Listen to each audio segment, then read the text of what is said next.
Enough being silly. Tutorial start. Okay, so I am going to be doing a tutorial over Crystalis 80% no wild warp, and this is just kind of off the cuff. I have not really prepared for this other than playing the game a whole bunch over the last month or so. But there's a lot of tribal knowledge for this game, and a lot of misconceptions that I had when I started playing. And I would like to get everything recorded. So if you're interested in running this game, I suggest running this at ×2 speed, because this is going to be a long tutorial. I'm just going to try to get everything recorded, and someone else can probably write a better tutorial. I want to make sure everything is out there. So, fit tutorial. We'll just be tutor. So it's going to be, the game starts the moment you hit start here. We start at -15.2, but I'm not going to be able to stop and hesitate as I'm moving around the town, because there's a global timer running constantly. And the only time it doesn't run is when I am in a menu, or in a shop, or a dialogue box, like something stops gameplay. This global timer is what determines every NPC, every monster. You talk to that guy to get 100, and this girl, you want to dodge her. And so what I'm doing there is I'm pressing left AA to buy 2 herbs. And the reason I'm buying 2 herbs is that you want to avoid as many end stays as possible. And end stays take anywhere from like 4 to 10 seconds depending on which ends you go to, which is a significant amount of time in this game. And so buying 2 herbs in the beginning is a really good way to not have to use an inn. They do take a little bit of time to use because you have a dialogue box pop up, but it's much faster than an inn.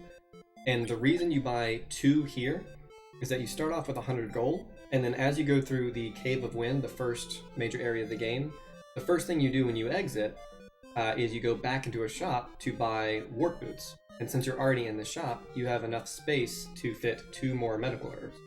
So this gives you 4 herbs, which is a lot of health. So we bought 2 herbs here. If you want to guarantee your run gets started, you can buy an antidote. Any pink enemy in this game will poison you. So there are like 4 pink slimes, I think, in the wind cave, and if they poison you, your run is basically over. So if you're in a marathon setting or in a race, it might be a good idea to buy 1 medical herb and 1 antidote. Other than those slimes, there's not that many places that are going to poison you and really rip the run. So I wouldn't suggest it when you're just running for PB attempts. The alarm flute is something that you need to move forward in the game, but it costs 50, and we do not have $50. So to do this, we're going to do something called the shop glitch. I'm going to move very quickly from the medical herb to the alarm flute and press A. And so I purchased the alarm flute, and I had 40, and now I have 10. So I spent 30, which is the price of the previous item I was on. If you see a blank space, then you actually get that item for free. So if you're just starting out and you really wanted to, you can go in the shop and you can buy armor for free. You don't need to buy the shield, because in this game, your defense, like the first number, is what affects how much damage you take when you bump into an enemy, and the second number is your shield defense, and that determines what you take from projectiles. But there are no projectiles until the second area, in which case there's a better shield. So in the speedrun, we don't normally buy armor here because it's not very useful. I wouldn't suggest it, but if you're just getting started, it's just like 4 or 5 seconds. You talk to the Elder and get the Sword of Wind. Now, when I open the menu, it's going to take me about a second to equip the Sword of Wind. It's like 0.8 to 1 second. And so whenever I'm changing anything, I want to change as much as possible. So if I need to equip the alarm flute as well, I would equip sword flute, alarm flute, and then I would exit. I don't want to exit and enter the menu multiple times. So when I exit here, go ahead and make a save state. When I exit here, if I go up, there's no slime here. And there is a slime there. Let's see if that slime is still there if I just go straight up. So because I moved too quickly, that enemy didn't spawn. And the reason why is that each enemy has a spawn slot, and the global timer is constantly running, and until it hits that magic number for that enemy won't spawn. So if you're watching a speedrun, you might see someone do something like this. And now I get 2 slimes. So the beginning is the one place in the game that you can route out perfectly. You can do the same thing every time until you enter the wind cave. What you need to do depends on your NES, as crazy as it sounds. From what I'm told, different NESs can have different RNG starts. So what you do to make sure that these slimes spawn by moving around the town might be different than what someone else does. So I would start off by trying to mimic someone. I mimic what someone else is doing, but if that doesn't work for you, experiment, because getting these 2 slimes to spawn is really important. And you can see just spending a little bit more time in the town made him spawn immediately. What I like to do is I exit, and I hold down B, and I tap up like that. And if I do it slow enough, I generally do it to the tree line, then that gives time for that slime to spawn. And the global timer is off, so he's not going to spawn unless I wait a little bit longer. But the reason I'm tapping is that you can only charge when you're standing still, and if you're moving, your charge will be frozen. But you can tap, and you can see that you're still moving forward and still charging. It doesn't save that much time, but it saves enough to where you want to do it. But I like to shoot him like that, and I walk straight up, and I touch this rock, and I touch that rock. Actually, let's do this again with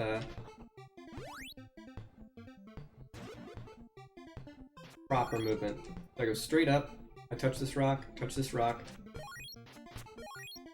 it's important to note that the sword comes out when you release the B button. I'm not going to be going over the route very much. You can get that by just watching previous runs. But you do have to talk to Zebu to make the alarm flute guy, the sleeping guy at the North Cave, appear. Now when I'm leaving the cave, I like to hold down the B button, because when you're holding down the B button, when you release, your sword will appear.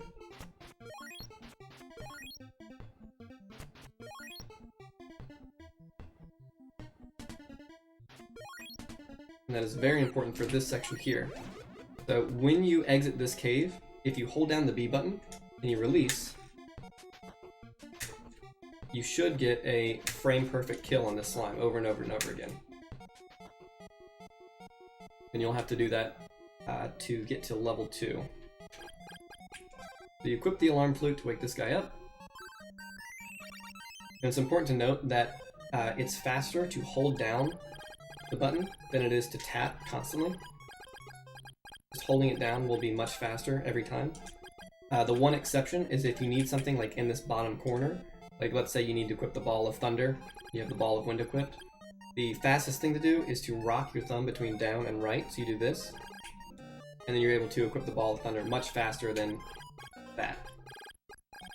You might want to practice this, because this is actually useful.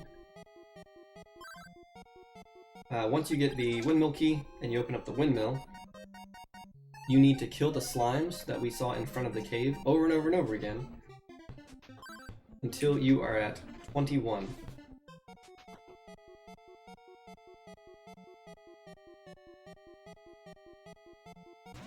Let me go ahead and make another save state.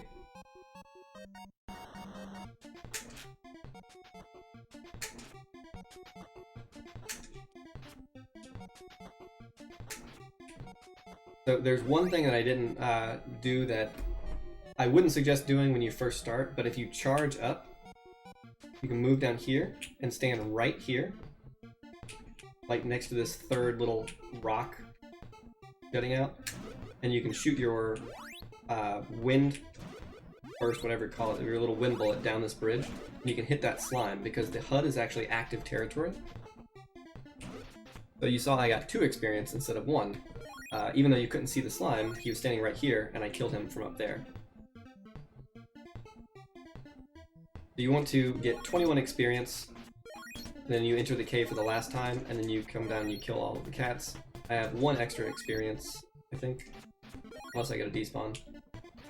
So this is a situation I've actually found myself in before. I don't have enough experience to damage things later in the game. You have to be level 2 to kill things in the next cave. I'm only level 1. So there's that cat there that I can kill. But instead, I'm going to hit select, start, and now I'm going to save my game. And the moment I hit yes, I'm going to reset. I'm resetting with my toe. My NES is on the ground. Hit start, select to continue, and then this cat spawns. So if I want to, I can keep killing the cat like that, and I'm keeping my experience because I'm saving my game. Now, unfortunately, it's slower to do that than the actual proper route, but that is a thing you can do. Only in this area, and I think one other place. It's not actually useful, but it's good information to have, and someone might find a faster experience route by doing save and reset than going in and out of the cave, because in and out of the cave is pretty slow.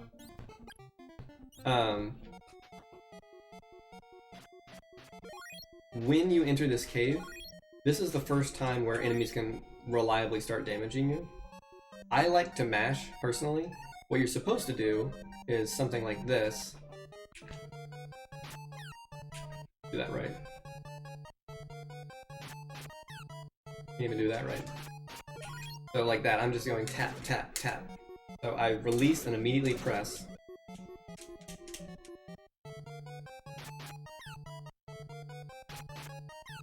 And I don't do this normally. But that's how you're supposed to do it. It's the safest, most reliable way. And the reason why is that the moment you press the sword button again, the reset trick only works on something called initial spawns, and there are very few in the game.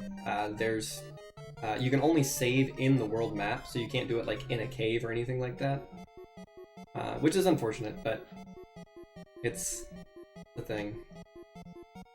So rather than do this, what I like to do, just to remove thinking from the equation, is I like to mash. And this is about the speed I do. I try to match the 8th notes in Zebu's Cave, so if you listen to the track there, it goes da da da da da da da da, and I'm going, and I try to match that. And the reason I like to do that is that I can just kind of hold forward, and I generally am able to run into slimes no problem. But you will run into a few problems here and there, like right there where I bopped that enemy and he did a little bit of damage. The reason he did that damage is that my sword hitbox disappeared while I was holding forward. So let's see if I can show you what I do here.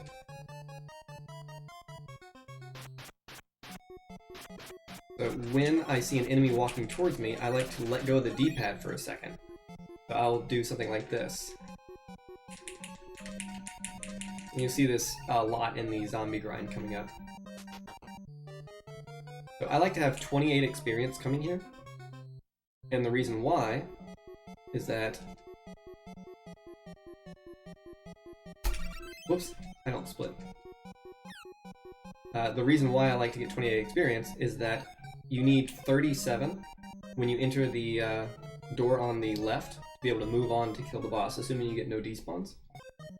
But what I like to do is I walk straight up and I hug this left wall, and then I can knock this guy down. And if you stab him in the feet, and you're in the right spot, then if he throws his head, it will actually go over you. If you stab him in the center, he's going to hit you with his head. As you can see, this can be pretty dangerous. I'm not taking it super seriously, but that's what it's supposed to look like. I would not suggest doing that. I would not suggest doing that if you're just starting out, because it's only marginally faster than just doing this.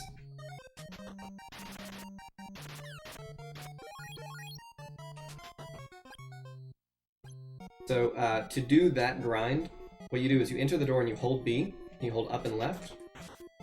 And that's RNG, by the way, him moving left. So that's not good. You hold up and left, and you let go of B, and you push that guy against the wall, and you move back down. And that gives you 5 experience per loop. So as you can see down here, I have 41, so I have more than 37. So I can go through and do this. I'm gonna go in, I'm gonna kill this guy, and instead of moving him to the right, I'm gonna push him to this door, and the moment I reach that edge, I am now going to do my first major menu of the game. I hit up to equip refresh. I equip a magical herb, I press up again, and I get Ball of Wind. And it's important to practice menus just a little bit. It might feel a little silly, but you can save literally like a minute just doing better menus. Now once I get out of the menu, I can press B, and it'll use my herb. And now my health is filled up, and I didn't have to use any of my magic, so I don't have to stay by an inn. So the reason I wait at this door is that these guys here can despawn. And you saw how I hesitated. Whoops. You saw how I hesitated there when they both stacked up.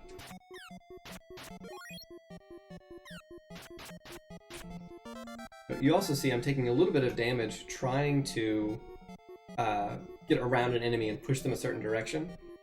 Most of the time saves in this game are combat related. And what you want to do is push an enemy the direction you're going. Whenever you're pushing an enemy, stunning an enemy against a wall, you're losing time. If I need to go this way, you want to stab them that way. But if I do this, and then I move up, I'm just losing time. Every second that I'm standing there stabbing is a second I'm not moving towards whatever my next goal is. So this is the first boss of the game, and he's mostly RNG. Let me pull up that infographic. So this is where... Oh no, not the thing I wanted to click on. This is where this vampire can spawn. If I can click on the right thing. There we go. This is where this vampire can spawn. He starts in the pink square, and he can move to any of these boxes. He will move to the box, the next box, either after his timer is up, like he just has an animation that plays. When it's done, he teleports again. Or if you hit him. The moment you hit him, he decides to start teleporting. So he's pretty RNG, but you can kind of get a feel for where he's going to be, because you're always going to be hitting him at roughly the same time. And I'll show you what I mean. So if I walk up here,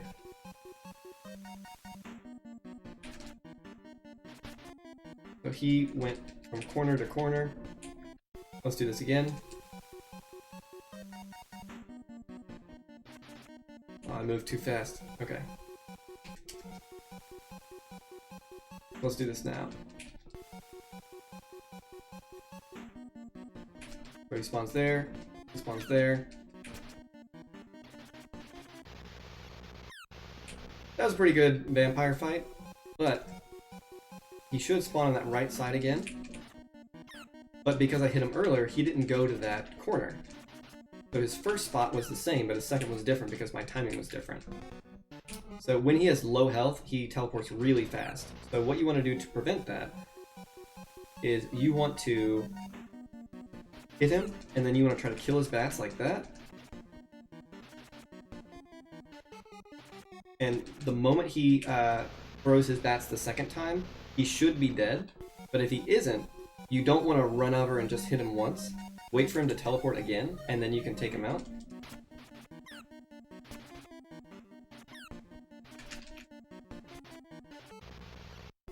So every time you get that extra teleport, it's not very good.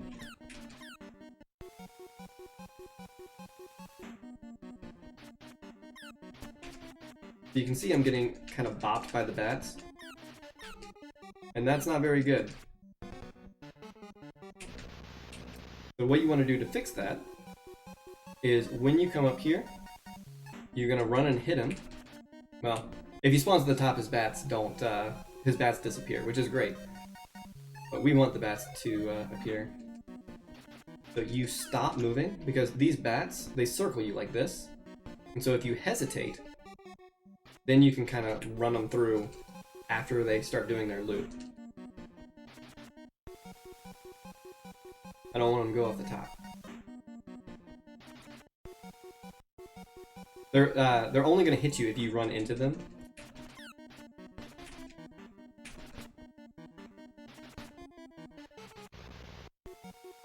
But stopping to kill the bats will often lead to more consistent vampire times. But like you can see, once those bats are gone, I can just kind of move around everywhere. Okay, so I'm going to speed up the tutorial a little bit now. That was just the first area. So this is something that I haven't done in very many sections of this game, but there are visual cues you can use as for where you should move and where you should release your level 2 charges to blow up these walls. For this one, I use this black line. That black line on the, see if I can move my mouse over it. No, I can't, duh. The black line that my ball of wind is moving across, I use that. I move to the top of the screen, and then when I let go of the ball of wind, if I'm holding down, it will blow up the wall, and I am pressed up against the edge of the camera boundary. And that's about as fast as you can blow up that wall. And the earlier you blow up the wall, the earlier the animation starts, and the earlier the animation ends, the faster you can move on. So there's some time to save throughout the game just by finding those visual cues. So the very first thing you want to do is you want to move into Bryn Mawr, and you go into this shop. And the first thing you do is you refresh all of the medical herbs that you haven't that you have already used. So for that, you want to practice this one because you use this a lot. It's left A, like that. You can basically just mash A and just press left at the right time. And the other thing you want to do is you need to fill up your inventory with work boots. This will be 6 work boots, but you don't have money to buy 6. So you place it on the blank space, and you press left and A to do the shop glitch.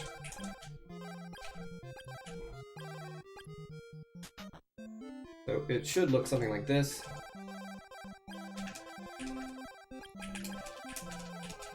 And when you're done, you press B to exit the shop. So the moment you get the 6th one, you just mash B. So if you want, you can buy armor here. There's an empty slot right here, and it allows you to get the bronze shield and the leather armor. And this actually significantly improves your defense. If you are going to be buying armor and shields, you want to drop old ones generally. This makes menuing easier and more consistent. But now I've got a little bit of defense, and this helps quite a bit. So now that I have done my shopping, I have 2 medical herbs and 6 work boots. I leave, and you want to push this boar the way you're going. And so right here, there's a difference in routes. One route is this. You move up, and you push this guy against the wall. And you kill this guy, and then you kill this guy. And then you go down. What I like to do is I like to just forget this guy up here. And I just push this guy, and then push this guy. It's much faster, but it is a little bit more RNG heavy because you're assuming you can get that experience later during a later grind. You get the Statue of Onyx hidden right here. I always look underneath this little gap right there. Move there. The moment you get it, press select, and you want to unequip refresh. So I like to heal myself once I start crossing the bridge. But I unequip refresh, statue, rabbit boots, and warp boots. We are about to do a major segment skip. So something important about the rabbit boots is that when you jump, you can't change your direction. You can change the way you're facing, but not the way you're moving. And you also maintain speed for whatever you're in. So I'm moving normal speed, now I'm moving slowly because I'm jumping out of the muck. But if you time it right, man, I'm not gonna be able to time it right. There you go. You saw me jump out of the grass, but it was a full speed instead of a slow one like that. So you want to practice timing that. You can jump over the mushroom. So right here, to set up for this glitch, what I like to do personally, there's 2 ways to do it. What I like to do is I like to set up on the right side of these trees. You just hold up and right, and you're for sure on the right pixel. You hold straight up, and then you are right in position. And I hold up and right, and I press A and then B. And what this does is you jump with the rabbit boots, and it opens up the work boots menu. When you open up the work boots menu, it turns off all triggers, like this. So this is telling me you need to go get teleport, which we don't want to do because it's far away and takes a lot of time. So I do this, and now that that trigger is gone. It's no longer there. And when I press start, it will be gone for exactly 1 frame. So if I press start and then I hold down B, if I do it right, I can move forward. It's a little precise. You have to be like very fast with pressing B. But if you have this happen, all is not lost. You can just kind of roll your thumb from A to B. And now you have the window open, and you can try again. And you'll keep moving forward. So the other way to do it is from this tree here. You can jump right there.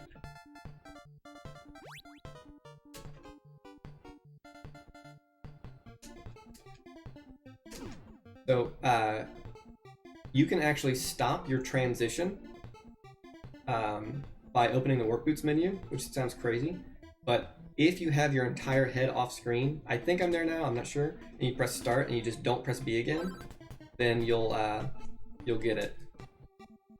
So right now I should get it. Eventually it does it automatically for you, but you have to do it like an extra 1 or 2 times. So if you want to gamble, the way you do it. There's another invisible trigger here, but you can move to this rock right here, this white one right there, and you walk straight up. You just kind of walk on these smiley faces, and you can walk right through that.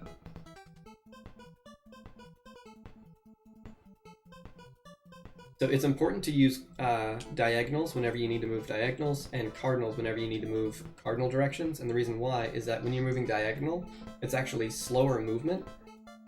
You alternate between 1 and 2 pixels per movement instead of always using 2 pixels per movement. So if I was walking like this, it's going to take me more time to get than just walking left and right. So you want to make sure to not use extra diagonal movement when you're moving around places.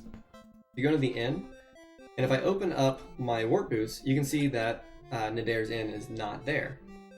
I have to move up here, and now it's there. The hitbox, the trigger box that says you visited this place, is always a little bit ahead. There's only a few towns where it's like right in the beginning. So once I get here, we're going to go back to Bryn Mawr, and we want to deliver that onyx statue that we equipped earlier. So if we talk to him, and we press B, nothing happens. And the reason why is that once you use an item like work boots, you have to open your menu again and then close it. And now it reactivates that equipped item. So if you see people open a menu and close it really fast, it's not a mistake. They're just re-equipping that item. So now we are going to Oak. Got a despawn there, that's okay.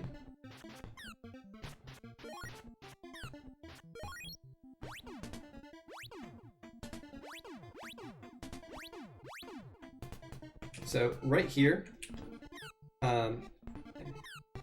crap. So if you walk straight forward like this, you're gonna get a bad movement from those boars, because these boars track you. When I'm below, they're gonna move down. When I move up, they're gonna move up. When I move to the right, they're gonna move right. So they're following me. So if I want him to be down, I move down, and now these guys are all nice and lined up. So once you get here, you equip Refresh, Gas Mask, and Work Boots. Now you'll notice these 2 medical herbs here are actually making my menus harder. It should be Refresh, Gas Mask, Work Boots. But because we bought these, they're filling up those extra slots. So this does cost a little bit of time. So if you want to be like really fast, if you're going for the world record and you just can't be bothered to use herbs or an inn, and you're just crossing your fingers and hoping you don't get hit, you can not get these to save like 1/10 of a second per menu, which actually adds up over time. So we equip these work boots, and we are going to go to Oak. And what I like to do is I walk up, and I make sure I'm in line with this gap right here, and that will put me in Oak. And I walk right past the fence, and that makes Oak appear. And once we visited Oak, we go back to Bryn Mawr because this allows us to get teleport. You'll notice I'm doing the exact same movement each time. We're trying to.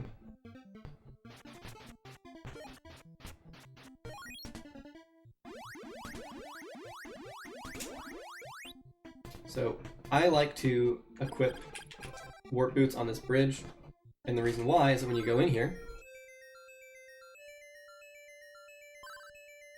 the moment this fight starts, you open your warp boots, and if you teleport to Leaf, and only Leaf, you will actually get telepathy for free. So it says, you've got telepathy, now you can talk to the people in Oak. So at this point,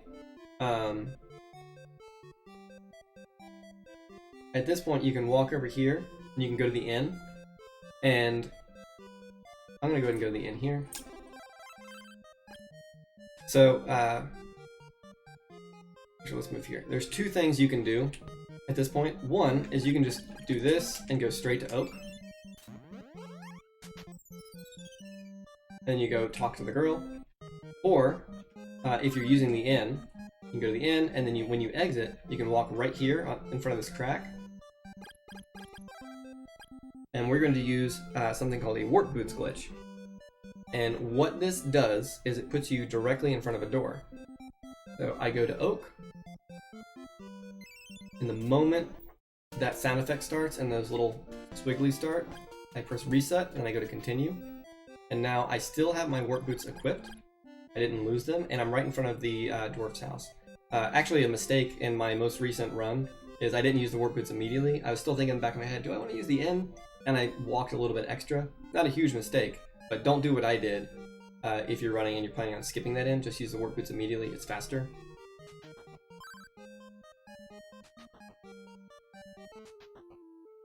Now, if you do use the warp boots immediately, you still need to save them by doing the glitch.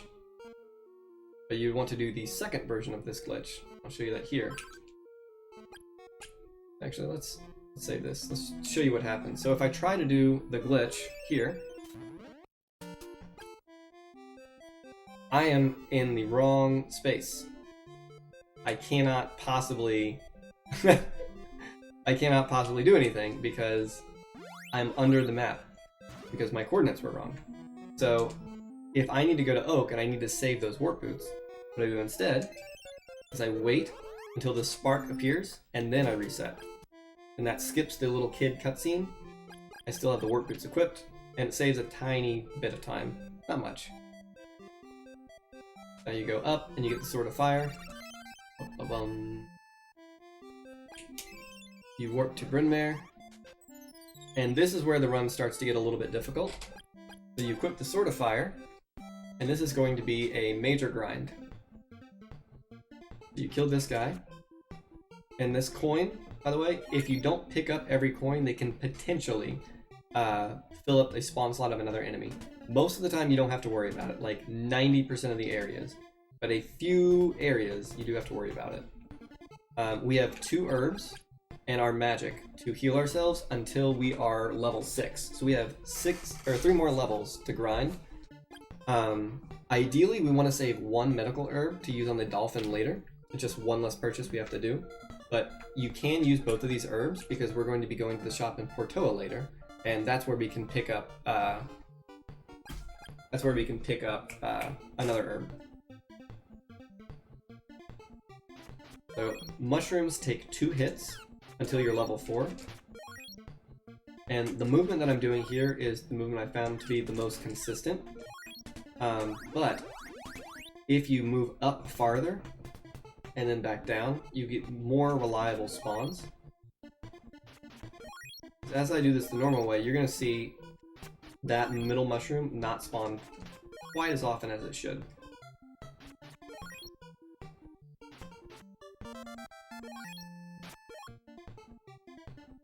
Wow, I'm actually getting really good spawn line. Okay, so he didn't spawn, but I could have waited just a little bit longer, and then he would have showed up. So instead of just doing this, you can kind of do that, wait a little bit, and then he might show up. And it wasn't long enough. And that's kind of the gamble you take with this particular grind, because when I'm standing here, he can't spawn. So if we hit his magic number, he can't spawn because he's on screen. So it's very important to kind of have a feel for when things are going to spawn. But other than that middle mushroom, Just about everything else should spawn most times when you do this. The fastest way to do this grind is actually to ignore that top boar entirely and just do the 3 mushrooms. You do something like this.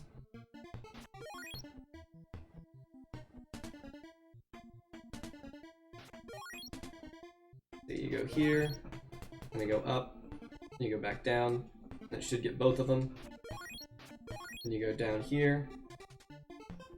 And you're supposed to get both of them back.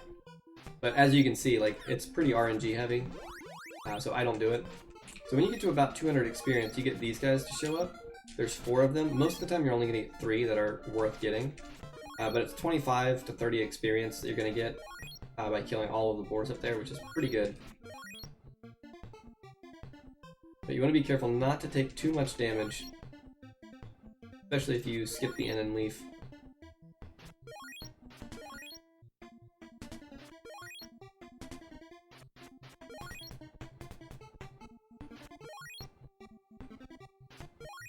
So, ideally, you want to have 8 experience here. So I wouldn't go up to kill that mushroom if I leveled up there, I would just go. But ideally, you want to be sub 10 minutes entering Mount Saber South. If you're just starting, I'd say sub 11 minutes is still going to be really good. But if you've been grinding the game for a little while, you want sub 10. Anything sub 950 is great. And you want to have 8 experience. And the reason why is that 8 experience actually helps you out, because the zombies give 12, which doesn't divide evenly into 700. And that 8 experience prevents you from having to kill 1 more zombie. So when you enter into here, there is a zombie which may or may not spawn right here. So he did spawn immediately. But what I normally will do is I'll kind of do that, make sure he spawns. And I hit him up against that wall. And I think I hit him 3 or 4 times. And then I push him. Now you see me getting hit like that. That's not supposed to happen. That means I'm being lazy and I'm either not timing or I am not mashing hard enough. So you can just hold left and mash, mash, mash. And these guys, they just disappear. So I don't normally go that far. I pin them against the wall. You can go left and then like back around, but it's a little bit slower. So what you want to do at this point is you want to go down this ice fall and you want to turn to the right and stab this zombie, and I'll show you why. If you just go down and you ignore him, stab this guy up, well now he's trapped in this corner and you're wasting time. But if you move down and you stab him like that, he moves straight down and now you can hit him there. Another way to do it is to hit him there by going down the center, and that's actually a little bit faster because then you can do that. But it's a little dangerous to do that. So I like to pin this guy here, but I'll show you another strategy that you might want to do. It's much faster to do that middle one, but I didn't do it in my run for good reason. It's very easy to take a hit each loop. So one thing you can do with this last zombie, what I like to do is I like to pin him because it's fast and I do that, it puts me in the right position. But you can do this.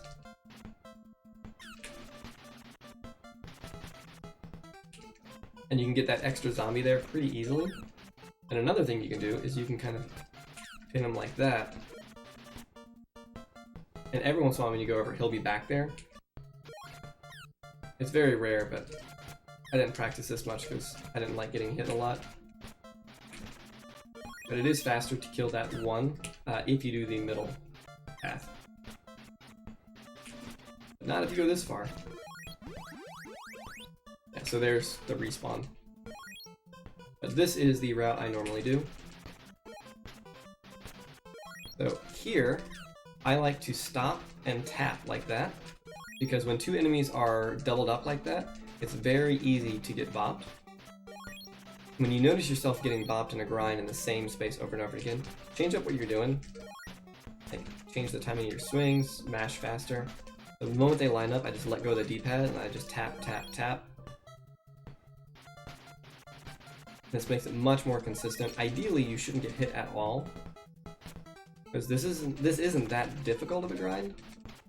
It's just very monotonous, and it's time consuming. Your thumb starts to cramp.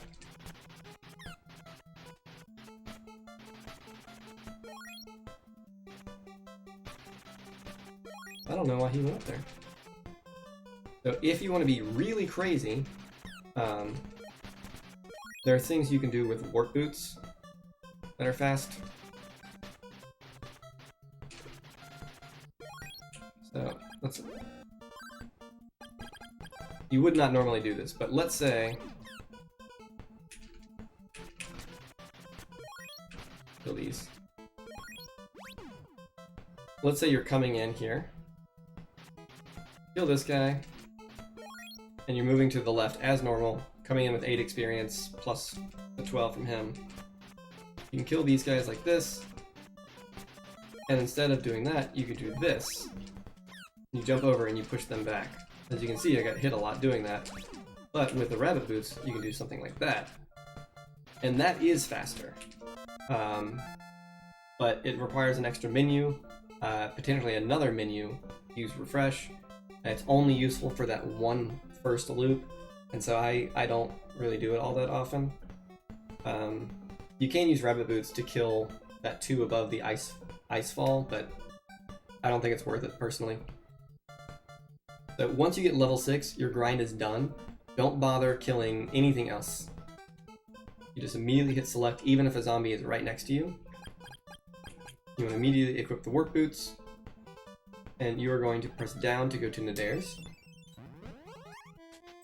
And I would highly recommend going to the inn here.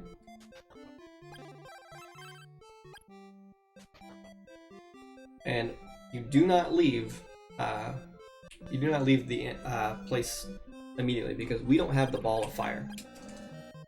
We have ice blocks that we need to destroy. So what you do is you equip the Sword of Wind, and you open up your menu again. Now you can see at the bottom we have the level 2 charge, and if we equip the Sword of Fire, we still have the level 2 charge. Now if we leave the menu, we lose it.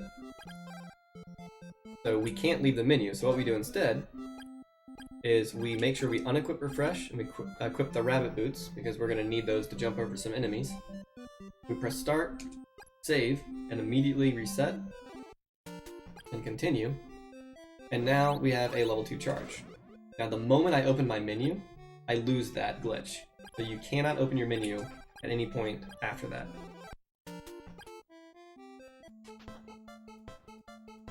So now that we have the rabbit boots equipped, and our level 2 fake sword charge, we're gonna come here, and you want to jump and just kind of mash attack. And you want to get in that door. If you just walk, you're gonna get bopped. I was curious. But you can just jump over them. If you want, you can stab them with the sword. Coming up here is a dangerous spot.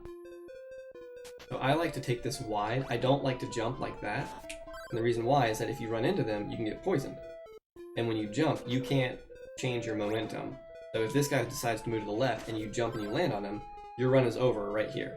No matter what has happened, you're poisoned, you're done. So I like to kind of move up and then down and over.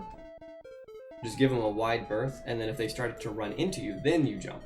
But don't jump early, because then it's out of your control. And we are up to a really boring grind. You kill these guys. And now you exit this, you hold down B. The moment you get level 2 charge, you walk and go. And you do this over and over again. If you do it right, both of them still have their sprites on screen. Like that, except I got bopped. So there's not much to say about this grind. You just move to the places you see on screen. Like the moment those white rocks start. Move back. But I watch the charge meter at the bottom. The moment it hits 2, I move, and that is what you want to see each time. Like that particular, both sprites on screen, like the little explosion orbs are on both of their sprites. Like that. That saves you the most time. And it might seem silly, like, oh, well, you're only saving frames. Like, maybe you're saving, like, a tenth of a second at most compared to someone doing something like that. But that adds up when you're doing something like 30 times.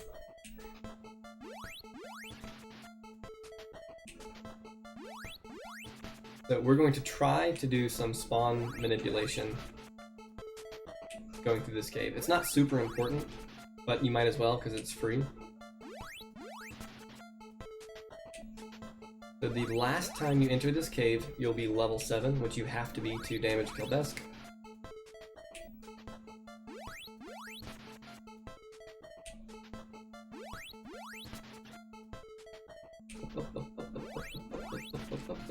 Man, this is boring.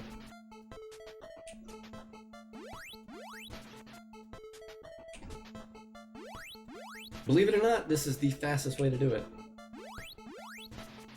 And as much as I hate how boring this grind is, I'm glad it's not super difficult, because having another reset spot right here is pretty bad.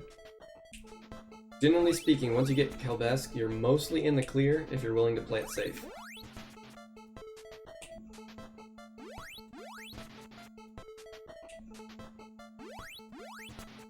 Alright, so we have this last one. Now, we are level 7. And what you do here is when you enter the door, you hold up and right, and you just keep holding up. And the reason you do this is that if you don't do that, if you do something like this, you get a second die here, which you don't want. You just hold up and right.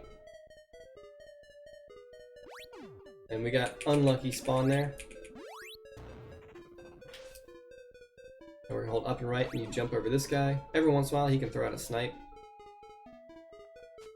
And you'll notice when I'm walking into doors, I'm not moving diagonally.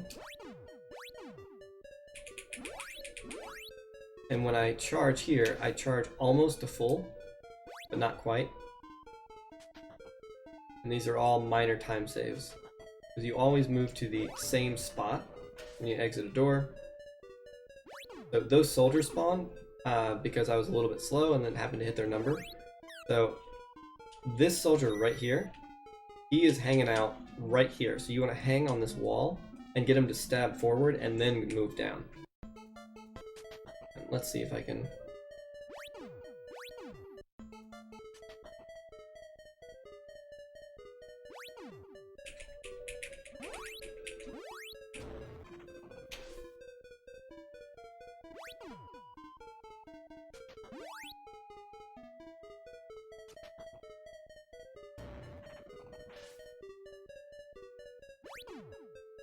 Jumping, you can't be hit, so I want to hang on this wall, wait for him to swing, and then I blow this up. That gives me a little extra leeway. I like to jump over that guy. It's a little risky, and I always jump here, just because here you can jump straight down, make sure his sword doesn't hit you. Occasionally there's a soldier here like this, and you don't want to get bopped like that, so don't jump early like I did. Here you want to hang around on the bottom. Just gonna do that. And it's important here that you finish your charge before entering this room, because you have a time save. If you finish your charge when you're in the room, it's an extra delay before the animation is done. You let go of B, it instantly charges. So I only charge to level 1 here to do this. It doesn't cost you any time to charge to level 1. Once you get past that corner, you can now open your menu. You want to open, equip the Sword of Wind and refresh. And if you want, you can charge up a Ball of Wind, but it doesn't really help. So we are going to go kill Kelbesk. You move straight up, and we're going to do this a few times. I'm going to show you a few different things you can do. If you want to play it safe, you want to kind of like move to the side, and when he attacks, you want to get in there and just mash. So I took very little damage there, but I had to delay a little bit. But I managed to take him out. Let's do this. What you want to do to get the fastest kill, like not accounting for RNG, is you want to move up and to the right and near the gate. You do this, and he's going to start moving in a triangle. So he bopped me out of there, so let's do this again. just gonna hang on the right side of this. And you see like there's 3 triangles of happy faces. You want to kind of stand just to the right of that triangle up here.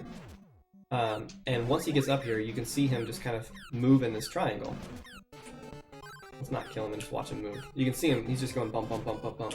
And the reason why is that while he moves randomly, whenever he hits a wall, he immediately bounces off of it. So unless he's moving straight left and right, or straight down away from the wall, you're going to see him do that little triangle movement. So you can't manipulate him so much as you can try to lure him to the wall and then hope he does that little triangle dance. So once he's dead, you get the flame bracelet. Equip that, equip the key, charge to level 2 because it's free. There's a delay before you can enter. And we are past the first major hurdle of the game. And there's one more difficult spot and then a whole lot of smooth sailing. You get paralysis here. Paralysis isn't particularly useful in the speedrun, outside of story stuff, but there are a few situations where it can be a huge safety. So you always want to go to the end here, like 99% of the time.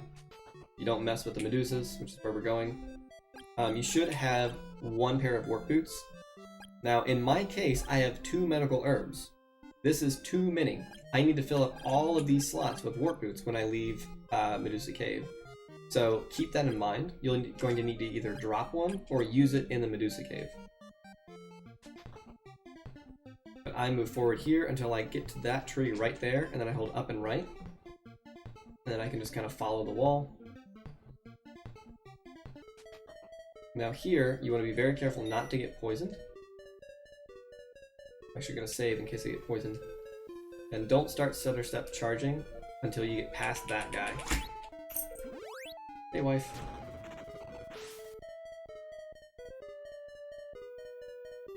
So, whoops. So something I like to do is I move my controller from this grip to this grip when I walk through this door. And the reason why is that there's 2 statues here, and I just found it easier to mash like this.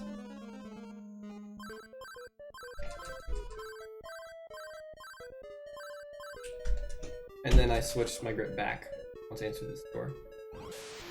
Oh yeah, and Mr. Spokes is completely correct if you're reading the chat for this video. In Portoa, you can get much better armor and a much better shield, which can help you out quite a bit. Because normally in this grind, these Medusas will kill you in 3 hits. No joke. It sucks. So, right here is kind of a dangerous position. So you normally have level 2 charge or near it, and that guy was in my way, and I was able to just move around him.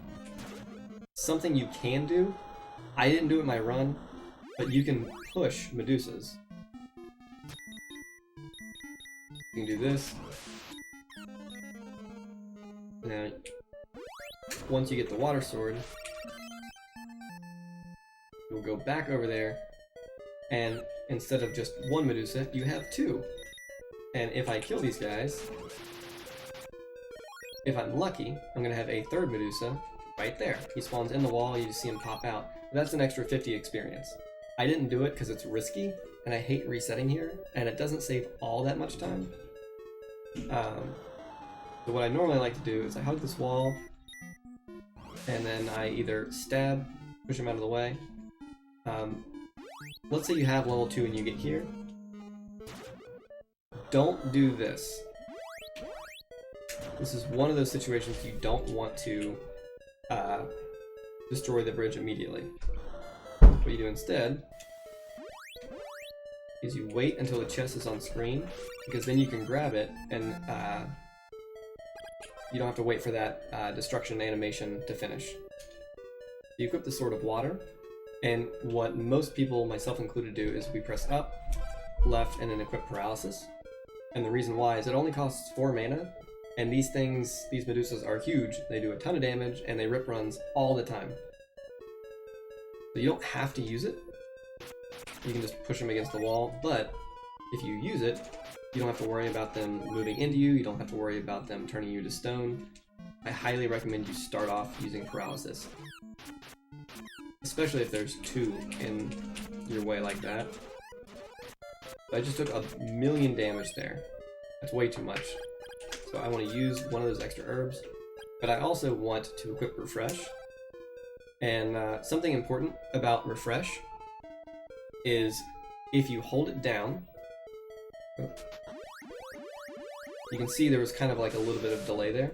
You can remove that delay by kind of mashing it. You can just mash both A and B at the same time to heal and attack at the same time. So I like to not re-equip Paralysis whenever I have switched off because it saves the menu, but it only takes a second to do so. So if you're not comfortable doing this without Paralysis, then just switch to Paralysis, not a huge deal. There's two places you can do this grind.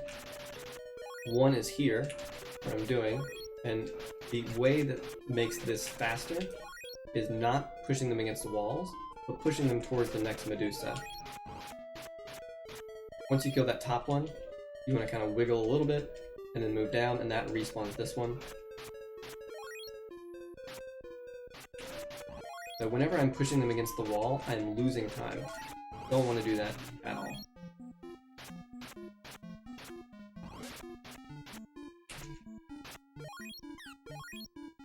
Not a good grind. So I always stop at this corner. If I see two up here, I'll sometimes go over.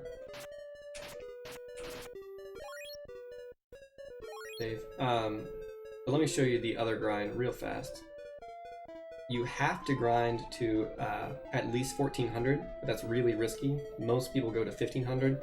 1450 is probably okay, but 1500 is most reliable. So the other grind is killing the Medusas here. And it's in this tight little corridor. Oops. In this tight little corridor.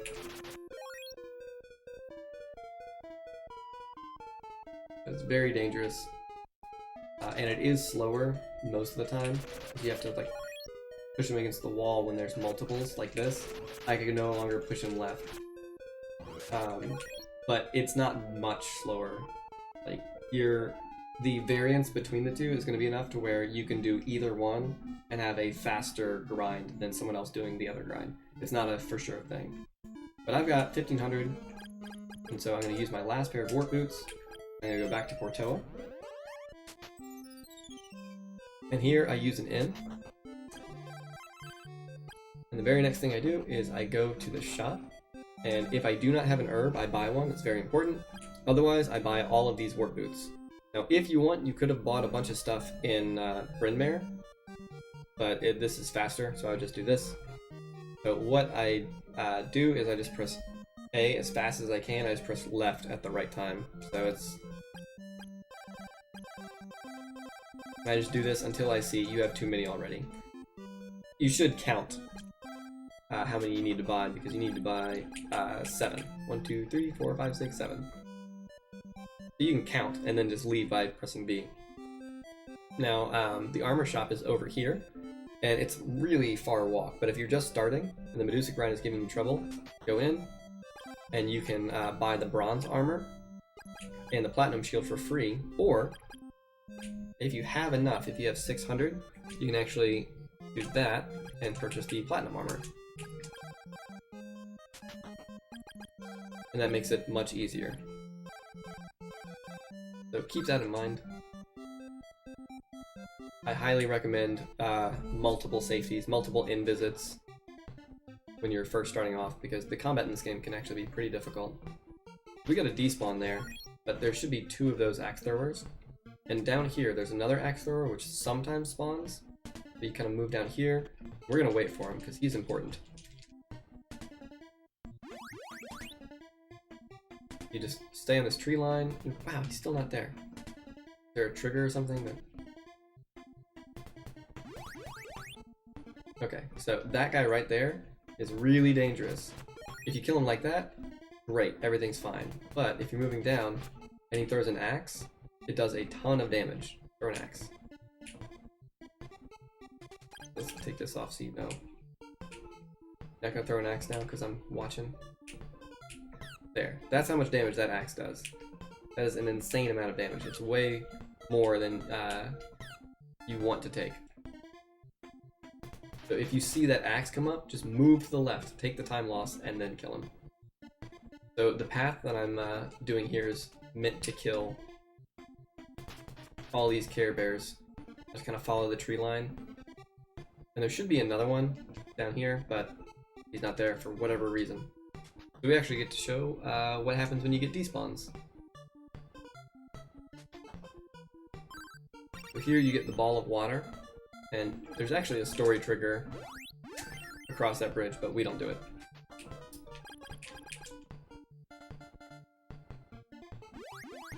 So don't kill that bird.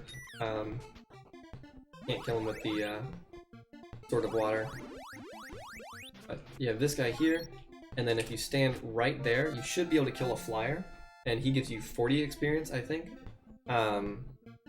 And this allows you to leave with 1450 if you get all the spawns.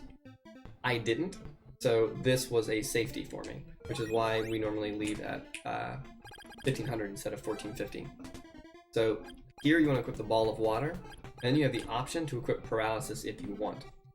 I generally do not, but things can go wrong if you don't. So if you're just starting, I would experiment with both. I'm gonna go ahead and equip Paralysis.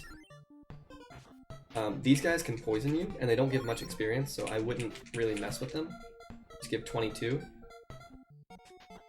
But these guys in here can paralyze you, which is not good. So there's actually 2 of those little plant monsters that can spawn. Actually, let's show you a safety here. So you don't have recovery yet, and these guys can paralyze you.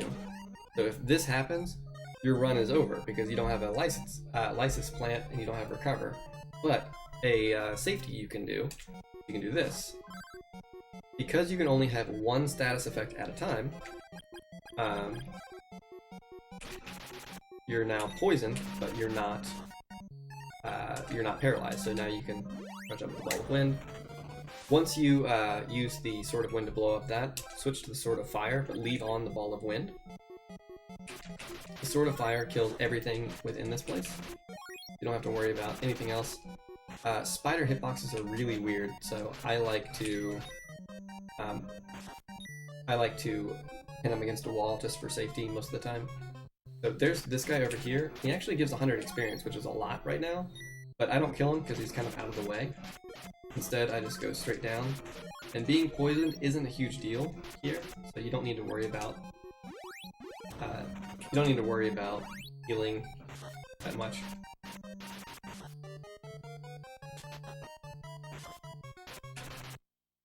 So remember, every time I'm pinning an enemy against a wall, I'm losing time in some way or another.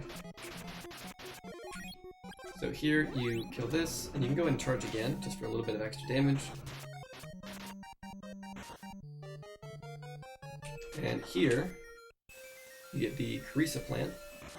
Kind of walk diagonally, and it's right here next to this collection of 4.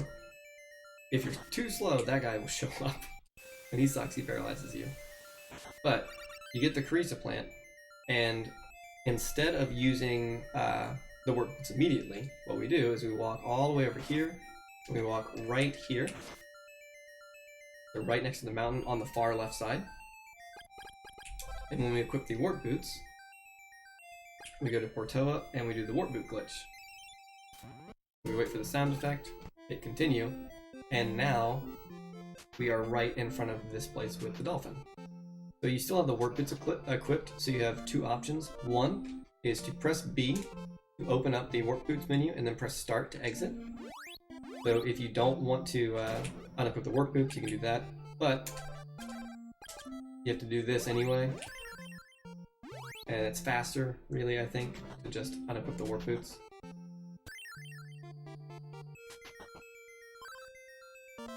Good recover.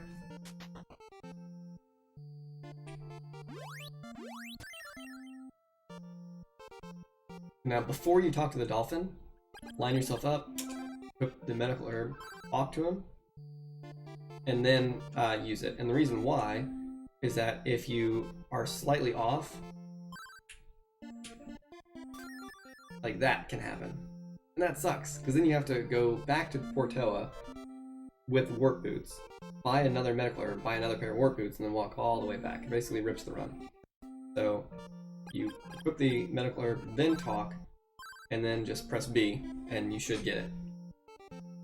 So once the dolphin starts moving, you can open your menu and equip your warp boots. Go back to Portoa, just kind of skip that entire cutscene. Now here you have a decision to make, and it's do you go to the inn? When you're just starting off, I would highly recommend going to the inn. You're gonna lose about 8 seconds doing it, but it's better than dying. Now, there's some green guys here that you can kill. That guy's free, this guy's kind of free. They're not worth that much, but I kill them anyway. I like to charge to level 1 here, and the reason why is that if a slime is in my way, I get to hit him once, and then he only takes 2 hits, as opposed to taking just 3 hits normally. So here, you want to equip this, and you generally want to equip paralysis. Most of the time I don't, because it is a time loss to equip paralysis, but it's not much of a time loss at all. But this is what it should look like. Paralyze them, and then you can push them. Dodge the paralysis. You can pin them against the wall. And now you're out of the most dangerous area. You still have paralysis equipped, if you need it. So I hug that top wall to try to give an extra chance for that mushroom to spawn. Here you want to look at your experience when you blow up this wall. If you have less than 2800 experience, then you generally want to equip the Sword of Fire and kill that mushroom. If you have more, you just want to keep going. And the reason why is there's another wall there. If you get poisoned, most of the time here you're going to want to use Recover. And Recover sucks. Like, it takes 6 seconds. So it's not great.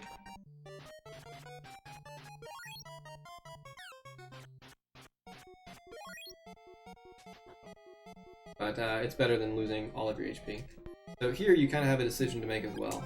You equip the Wind Sword and you do this. And you can do this. You just skip that, that's 80 experience, 100, another 80. So you can do that. Or you can equip the Fire Sword and kill them all. Equipping the Fire Sword doesn't take that much time. Killing them doesn't take that much time. But the reason you might want to skip them is that if you stop and you do the math, like, alright, it's 160, and then 260, and then you think about where you're going next, which is the jellyfish grind, you're like, oh, I can kill 2 jellyfish, and I'm in a good position. Like, I've made more experience faster than what it would take to do that. And you only need to be level 9. You don't need all this extra experience.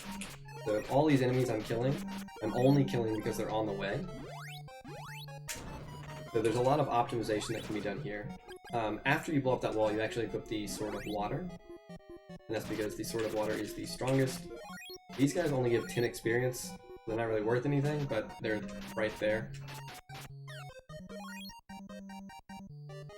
Got a despawn there.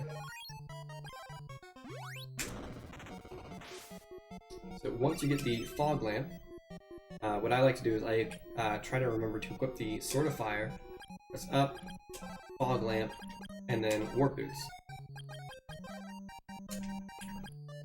I go to Portoa, and this is a decision you have to make as well. It's like, do you go to the inn here? And the reason this is an important decision is because you have to use change 3 times after the jellyfish grind, and change costs 20 mana, I believe.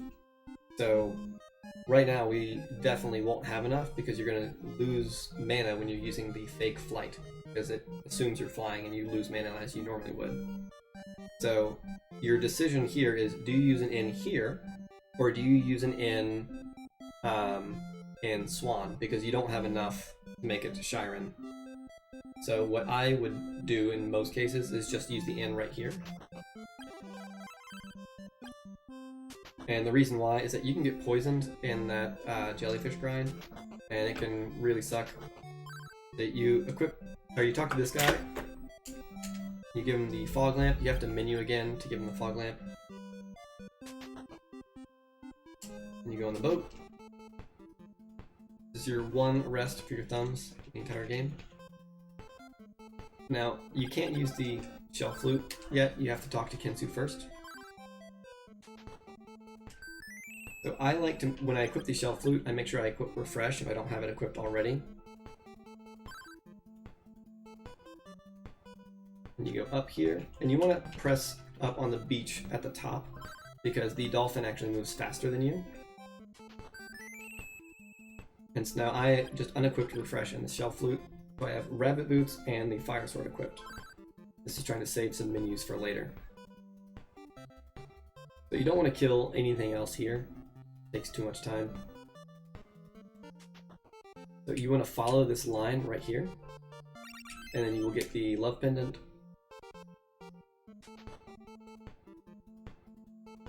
And here you just kind of go straight up. And now you do this grind. But this jellyfish right here is pretty dangerous. Let me show you why. That, like, it didn't look like I was gonna be touching him, but he just decides to move down while you're doing this, and you get poisoned, and that's a 6-second loss at least. So you want to be very careful killing these guys.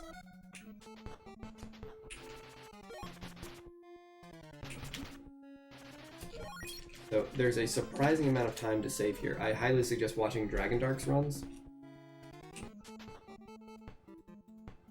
because he does this much better than I do.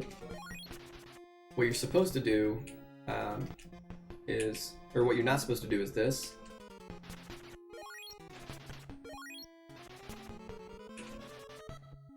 So that looks normal, but what you're supposed to do is this. So you notice I'm moving like as they're exploding, so I'm moving through their body. And that's what you're supposed to do. I have a lot of trouble with that because I can't hear these sword swings. But you can save a ton of time. Like at one point, one of my runs was 20 seconds behind Dragon Dark's here. Like just in this. Just from doing this inefficiently. It was nuts. So definitely practice doing that. It's very dangerous. That always scares me, makes me think. Once you level up, they now only take 4 hits. If you just press B slowly, it's going to hit them twice because there's 2 hitboxes on the sword.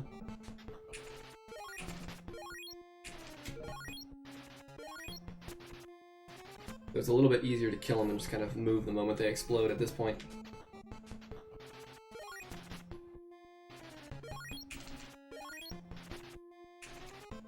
I don't know.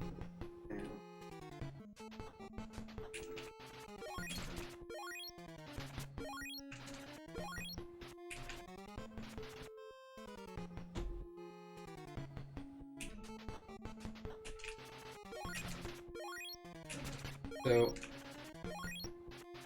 each entry into this place takes a little bit of time.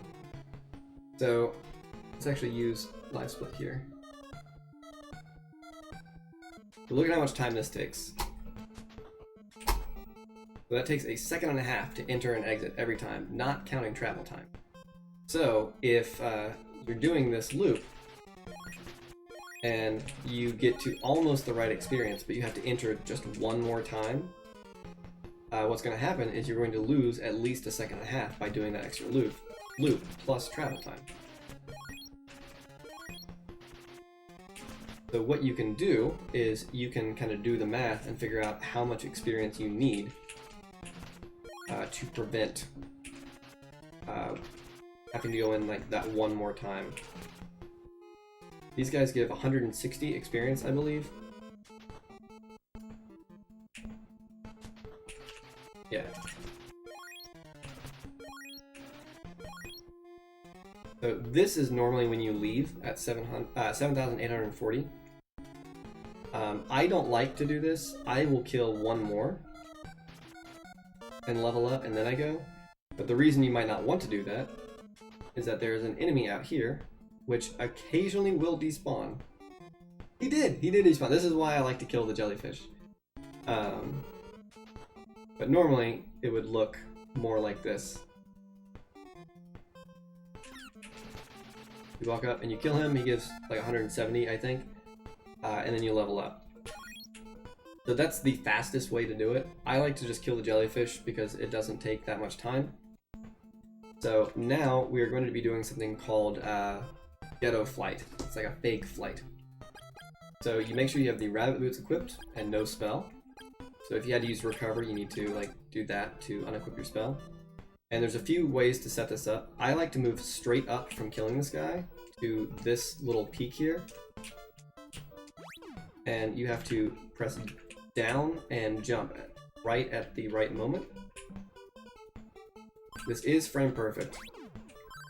But now I am on the dolphin, or I'm flying without flight.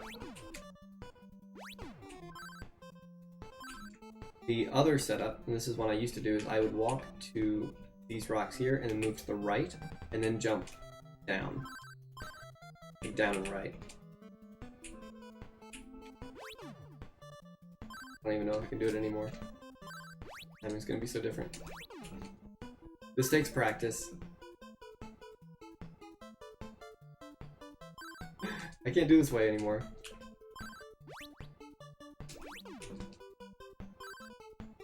There it is. So either way works. But now you go up this waterfall, and you need to remember to go get barrier here. And hold up and right. And once that cliff ends, you go straight up, and you want to go in here. And the first thing you do is you will go in this hut and talk to Stom. If you need to go to the end, make sure you talk to Stom first. I'll show you why. If I leave the inn, that soldier is going to be in your way right here. So if you leave the inn, you have to go left to talk to Stom. He's going to talk to you. So you go to the inn second. If you are very much into safety at this point, you can potentially buy some stuff here. You probably won't have enough, like, afford anything, but the ceramic armor is really good. But you go to the bar, you get paralysis and the love pendant. Kinsu is always in the same place, doing the same thing. You talk to him, give him the love pendant, and this is the most difficult menu in the game, I think. Sword of Water, Ball of Water, Wart Boots, Teresa Plant, change, immediately exit, and go to Bryn Mawr. You charge up here, don't bother killing the boar, he's only worth 5 experience and he doesn't change anything. There's a blue blob here that can hit you. You normally don't have armor, so you still need to worry about taking damage. So once you go here, I like to use my change right here. I line myself up with this bar, and then you can kind of go around. But you can actually move a bit closer, like right here. So if you line yourself up with this top layer of purple bricks, you can move to the edge of the flower bed. And the reason that's important is that you actually move faster as you, rather than as anyone you change into. You want to get out of change as fast as possible. So here, I can't give the Carissa plant, just like with Akana and the Onyx statue. You open the menu, then you get the Bow of the Moon. So here you have 2 routes that you can do. They're both basically the same. This one is faster if you can do it. I almost always end up talking and then it's slower. But that is the faster route. You do this. Wow. And then you get out of it. The other is safer. And you just kind of do this. So once you get the Blizzard Bracelet, you're going to be going back to Swan. And you will equip the Wart Boots. Do the Wart Boot glitch.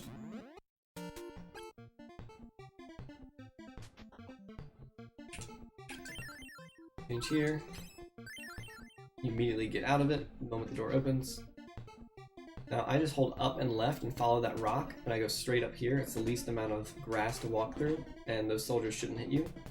Now you hold down and left, and you just kind of follow the grass line. And then that little point on the grass, I just follow that moving left. Now here, you still have the warp boots equipped, so you press B, then start, and then you can do the stutter step charge. And you want to keep these warp boots equipped because we're going to be using them in Shiren. You just need this one charge, so it's not really a time loss like it would be with the dolphin.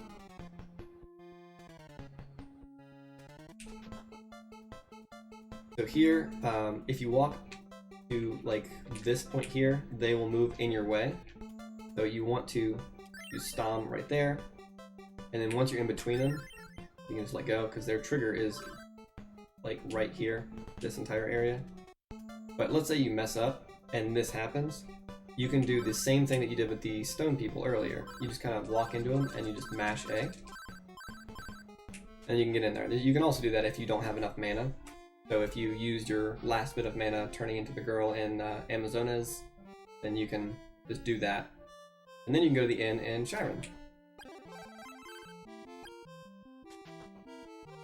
Here, everyone goes to this armor shop. And the reason why is that there's an empty slot here. You can get the battle shield and the ceramic suit. Once you have the stuff, so it's normal menus. So you have 4 slots here, so you can buy 4 magic rings, but they cost 800. So you might not have 32,000. If you don't, this medical herb only costs 180, so you can do this.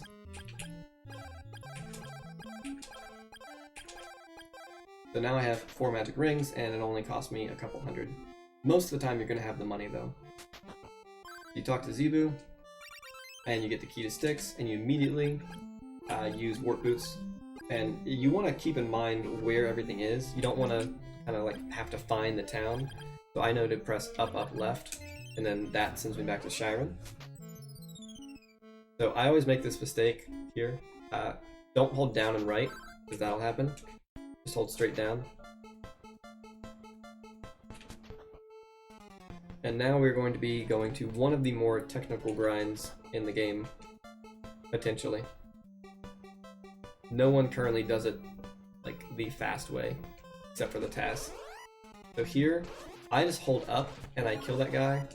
If you want to be really careful, you can use paralysis there. It's not really worth it, I don't think, but it might be worth it if you're just starting off. So these guys occasionally will rise up, and if they do, you want to kill them. I forget the exact experience amount, but around 600 should be fine.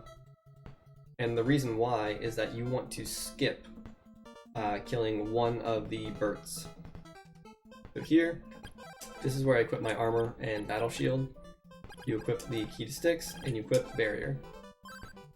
And just like after Kelbesk, you charge to level 2 because it's free. Use barrier to get through here. Here you stand on the right side of these stairs. Hit him with the level 2 because it does extra damage, and then you use barrier to block his shots, and you move through, and now the grind starts. So you unequip any spells and have your rabbit boots still equipped. And the easy way to do this grind is you press B first, so your sword starts to come out, and then you press A and down simultaneously, so it looks like this. Well, not like that. And so you can hear tap tap. Like, listen for the sword hit. That is actually hitting him twice. And now once you hear that second tap, you're going to hold up and mash B, and you won't hear any sword hits, but this does damage him.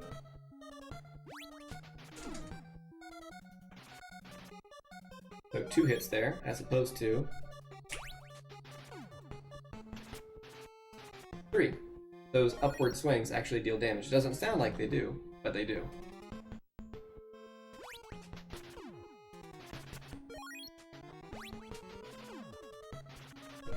So the difficulty for this grind is that the fastest thing you can do is moving as he like explodes. So just like the jellyfish, you want to move like that. That's technically what it should look like every time, but it almost never does. And the reason why is you can't hear those upward sword swings. So sometimes you hit them once, sometimes twice, sometimes 0. And if you move at the wrong time, you get hit, or that happens. So none of those are good. If you accidentally just walk down, just hold up, you won't take damage. This is the technical grind, and it is much faster. In a task situation, you're going to be able to save like 15 seconds. Realistically, you're going to save maybe half that.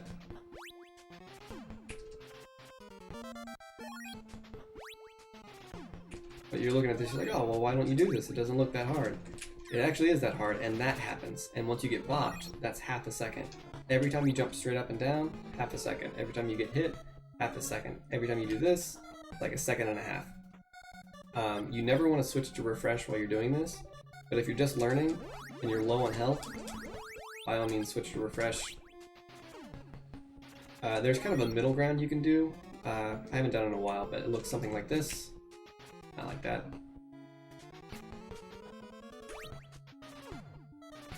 So when he's shooting diagonal, you just don't move quite as far up. And the reason it's faster is you're damaging him faster. But again, you run the risk of taking a hit.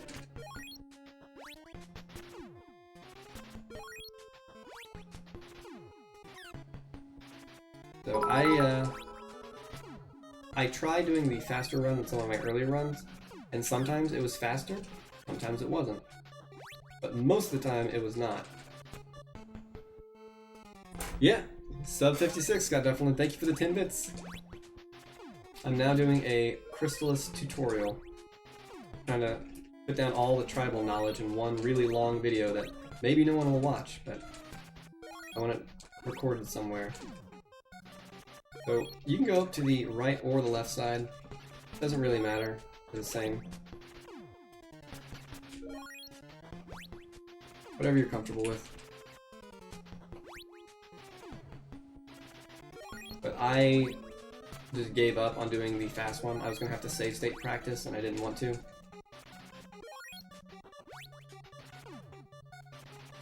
Done this grind enough.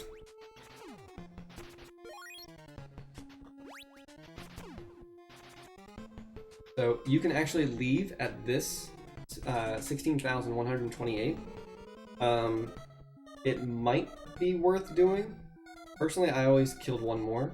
We're actually going to go at this level of experience just to go over it. If these guys wake up, kill them. Man, I wish I had this in a run. Except for the poison. So this guy here, if he moves to the left like this, you can do this. Man, let's try it again. I'm going to try to kill the chameleon. I normally don't, and the poison is mostly why. So if he moves to the right, and he follows you, so you can bait him if you need to, you can equip the Sword of Wind, and you should be able to push him, but as you can see, his hitbox is wonky, and he gets stuck on the ledge like that. But he actually gives more experience than the slimes, and he doesn't take that long to kill. So, if you want to gamble, that's the way you can do it. You need to charge to level 2. And those slimes, they are on on the same global timer as everything else. And there's only one instance in the entire loop where all three are going to raise. That's 59, 60, 61. So it's very rare that you will get that. So here, you want to follow the wall, except for here, you want to go up. And the reason why is if you're down on the bottom here, that moth thing can come in and just ruin your day. They deal a ton of damage.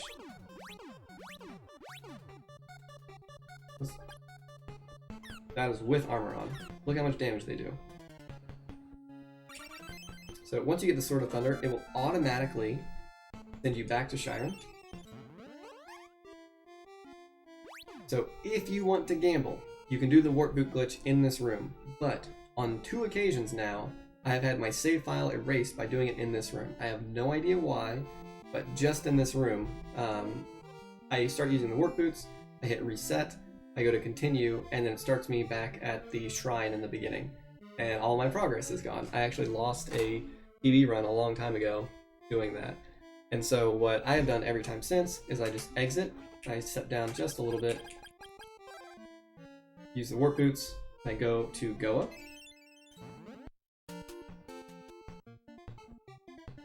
And now I go in here. And actually I messed up here. I should have equipped barrier first, so that way I can use barrier. But once this shows up, you just open this, go to Shiren, and do the same thing. This saves you a ton of walking, and now you are right next to the first Mado fight. So here you will equip the Blizzard Bracelet if you have not done it already, unequip your work boots, and most of the time you're going to have a lot of health, so you don't need to equip Refresh. You can just leave Barrier on. But if you're low on health, use Refresh. If your MP is low, you want to go ahead and use a magic ring. Actually, let's this save state. So there are there's three ways to fight Mado. One is not using the Blizzard Bracelet, and it's generally a bad idea. And I will show you why.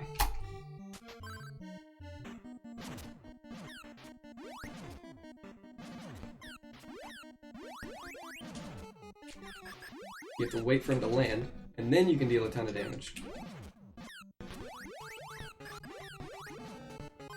I use up all my magic.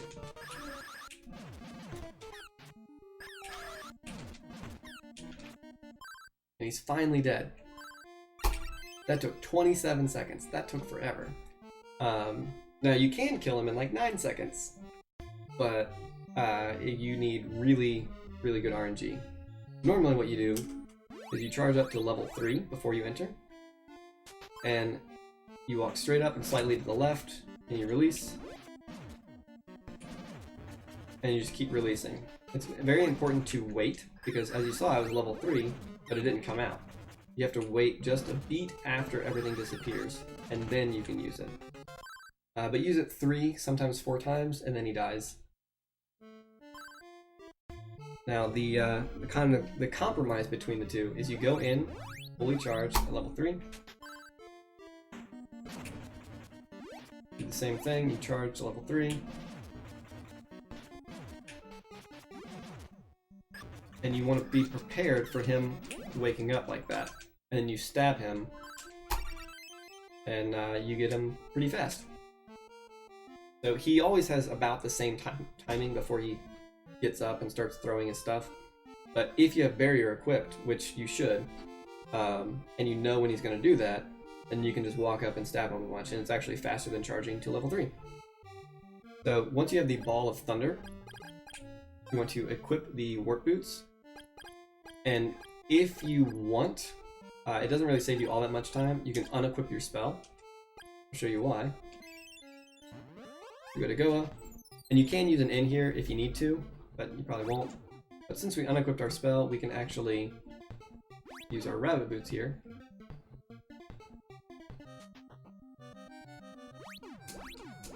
And this can potentially save us a bit of time by jumping very quickly like that. It's not that big of a deal though. So here you want to start charging to level 2, and the reason why is that this place can be awful. There are bugs that fly around and paralyze you, and the moment you get a charge down, you want to go ahead and charge to the next level. And the reason why is that if those bugs paralyze you, and you already have a charge started, then you can still use it.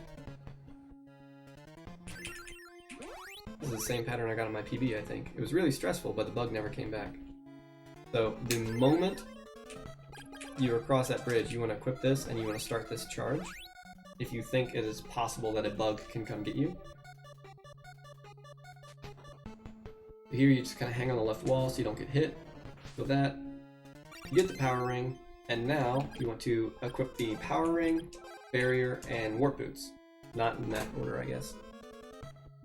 and then we're going to do the warp glitch back to go up. And this is more to save our warp boots than anything else.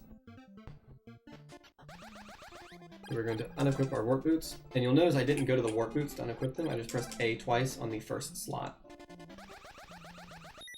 So here, you get to level 2, you move up till you can see the top of his nose, and then you should be able to get it. And I like to charge to at least level 1, normally I do level 2, because you have to kill some things here.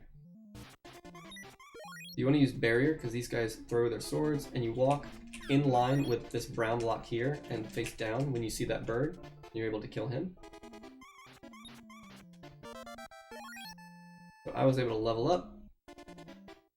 I go to that corner here, and then use barrier and move forward to kill that guy if I need to. Most of the time I skip him, because he only gives 560 experience, which isn't all that much compared to the spider grind that you'll be doing very soon. And normally these birds are not in your way. I'm just moving around. Here I hang on the top wall, and I try to take that corner. And I do not switch off of the Thunder Sword until I get past these statues here. And the reason why is that every once in a while there's a bird. So this guy can be pretty RNG, but you basically just want to hold down barrier and just kind of run up and stab him, because he dies really fast with the power ring. You're not supposed to have it yet.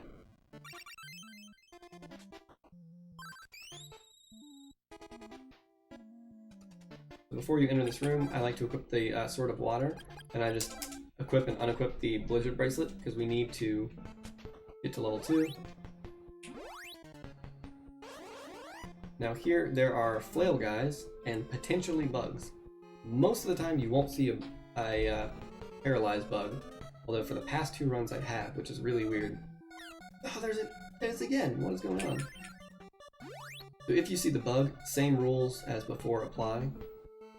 You want to charge immediately, just in case, so you can save that charge, because if you have to recover immediately, that gives more of an opportunity for them to paralyze you again. And each time you use recover, you're losing a ton of time.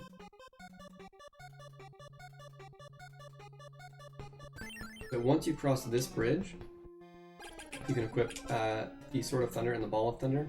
And some players equip Paralysis for this guy that's coming up, but what I like to do is I get to level 2, I walk to this skull, and I move up. And it's actually going to be different now, but I walk to that skull and I move up, and he attacks down like that. And normally, the RNG is going to be such that it looks like that. You're able to move through very quickly. The enemy movement's going to be a little bit different, just because I'm not moving optimally. Here you stand in the right corner. You want to stand on the right because she attacks from the left.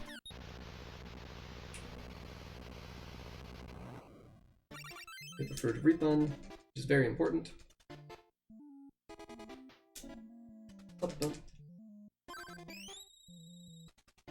So these guys fill up your health and your magic each time. So don't use a magic ring unless you absolutely have to. Should have 4 here, 3 at bare minimum.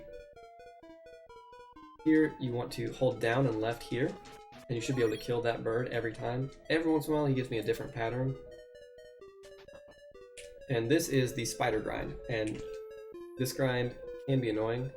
So he didn't spawn, which is just bad luck, but if you wait just a little bit longer, you can guarantee that it'll spawn. I never do. I hope. But the top one should always be there by the time you get there. And once you kill the top one, for one, if you need a magic ring, there's one up here. So if you're brand new to this and you're constantly using recover and refresh and you run out of magic rings, there's one. But once you kill him, move down and then up, kill him, down at the corner, up to meet the corner, down at the corner, up to meet the corner, and you do this back and forth. You do not want to get poisoned. If you do, recover immediately. It saves time. Otherwise you have to recover and then switch to refresh. You should not ever get poisoned by them, but Maybe I don't know what I'm talking about, because I got poisoned this run and the last run. So if you saw me do that little wiggle when the spider shot its web, it's because I'm trying to increase consistency. Because if I move immediately, I got lucky, but that shot can potentially take that spider's spawn slot, and it sucks.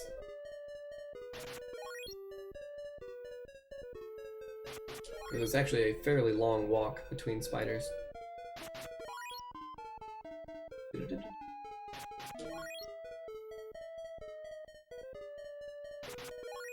So here, you can potentially leave right now with like 29,000 anything. I like to level up here. It's a no-brainer there, but even if I had killed that guy and got to 2912, I probably would have gone back and killed the other spider. And the reason why is that I do something different than other runners currently do. So what I do is I equip and unequip refresh, and I equip my rabbit boots. I jump here, which if I get the jumps, which I didn't, I save some time. Move up, I jump over the moth that flies towards me. I charge, try to kill it, which should give me a little bit of experience, and now I can save a little bit of time jumping, and it's also a little bit safer than just standing there. Because now, like, if I got bopped, chances are I'm not going to get bopped down the hole. Yeah, Mr. Spokes is absolutely correct. Like, that's one of those spaces where coins and projectiles will consistently despawn, like during that spider grind. So the rabbit boots aren't the only thing that you can do there. Another thing you can do is you can equip barrier, fire sword, and the flame bracelet. And it's a little bit slower getting up there because you're not jumping.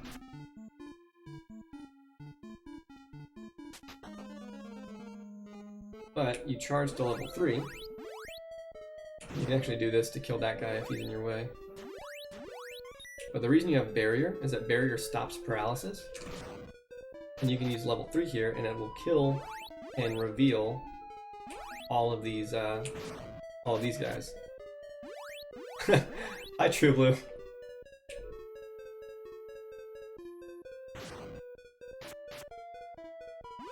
So these guys don't give you that much experience. I do not like doing this strategy. Like, we're gonna kill 3 of them here, and we didn't even get 1,000 experience. And you get a ton of lag doing that. Now this is called the Hell Wave because if you get hit with paralysis while you're on one of those platforms, you fall instantly. And if you get bopped, you fall and you have to walk all the way back up. And the farther along you are, the farther a walk it is. It is an instant rip run. So I like to use rabbit boots. It's just been more consistent for me.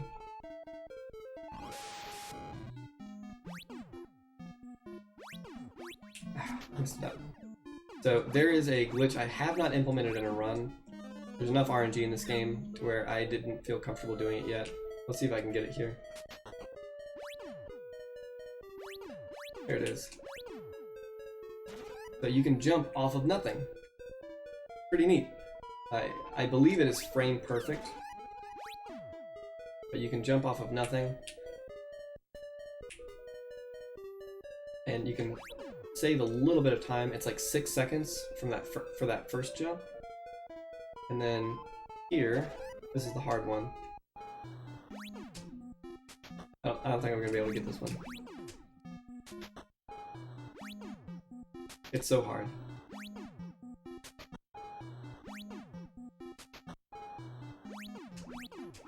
There it is. That one saves another 6 seconds. But as you saw, like, it's not super consistent. You can get it. Once you get here, or when you're on that platform, if you're not doing the red boots trick, remember to equip the power ring. And you're going to equip the Sword of Water and Blizzard Bracelet. And I like to equip Refresh a lot. I've never died here, but occasionally you can get hit by this guy, and it does a ton of damage. Actually, let's see exactly how much damage he does. Because I've gotten hit by him and then bopped. Like, you see how fast he is. But I've gotten hit by him and then immediately bopped into him again. like that. Like that was 3/4 of my health bar.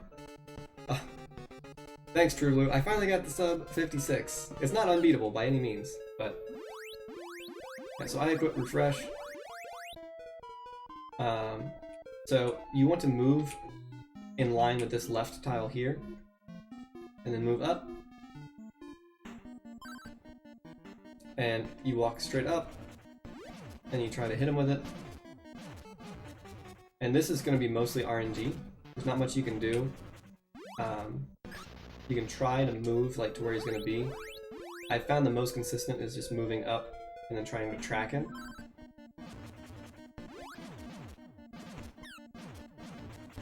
And you want to release near him. Most of the time it's going to be a 1 or a 2 cycle. Generally 2 cycle. I'm trying to put everything down, True Blue. It's going to be long, but I'm trying to get all of the tribal knowledge that's not written down anywhere out somewhere. So here, you equip the Thunder Sword, Ball of Thunder, and then Paralysis. Very important here. And this is one of the situations where you kind of want to do the little wiggle dance. And the reason why is that this guy doesn't spawn immediately. Most of the time anyway. And he gives a ton of experience. But you paralyze these guys. And now if you go up here, there's a spider directly ahead. And if you move to the right, you see this empty hallway. Not supposed to be empty. You touch this wall, and you go over, and then there's a skeleton. You wait a little bit longer. There should be 2. Now, you have to paralyze him. So as you can see, he's fallen to pieces. You can still kill him, but it takes forever. So you paralyze them. Don't run into them and get poisoned like this.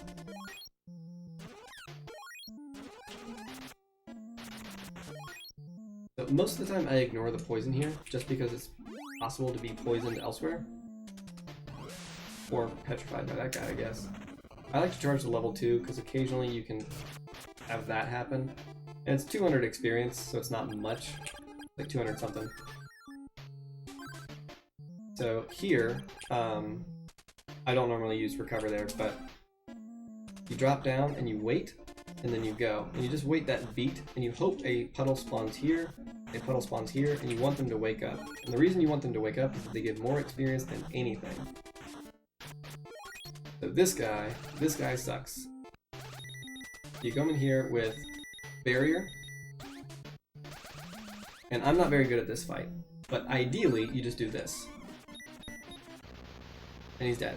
That worked out just fine, but he has 2 attacks, one of which turns you into a slime and can move through your barrier. See if I can get him to do that. No, he's not going to, but he moves around. He's always moved to the left for me. Yeah, that was the attack. But you can block it with barrier, but if you're right next to him, don't do your thing.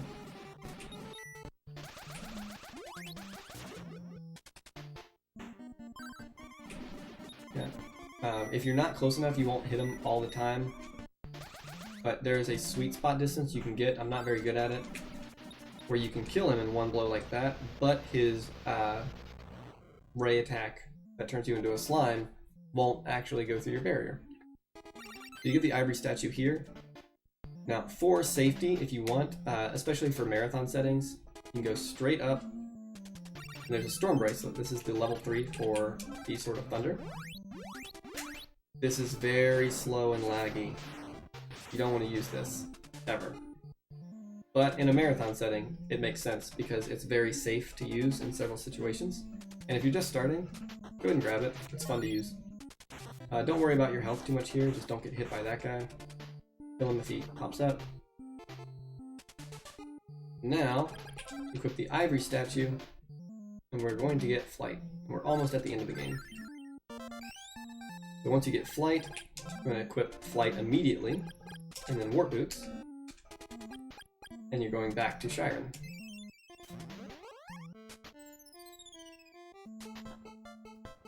So those guys are just sleeping. As long as you don't talk to them, they're not dead. So this is a previous area in the game, and nothing really gives you very much experience. Kill it if it's on the way. You want to fly, so things can't bump into you. 'Cause as long as you're flying, they can't hit you. Don't stop to kill these pink slimes, they're not worth it. If they wake up and you can just do that, fine, but chances are it's not actually going to be worth anything. It won't save you any time, because they give so little experience comparatively. So here, this is important. So here, you want to kind of hang along the bottom there, and then he won't attack you. But if you're too close, he's going to attack down. If you want to kill him, you move up and you can bait his attack. You can do this consistently. So to dodge him, just hang along the bottom, kill him, hang along the top, or just stop next to him, I guess. Good.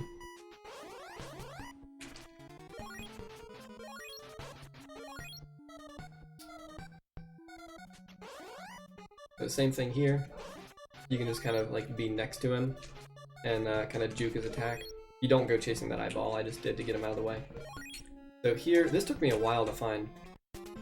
You go to level 2, and you blow this up, and you hang on this left wall, and you stand right there, and he will attack straight down, straight up, and then you don't have to worry about getting hit by him. It saves you a little bit of time, and it's just nice to not get hit.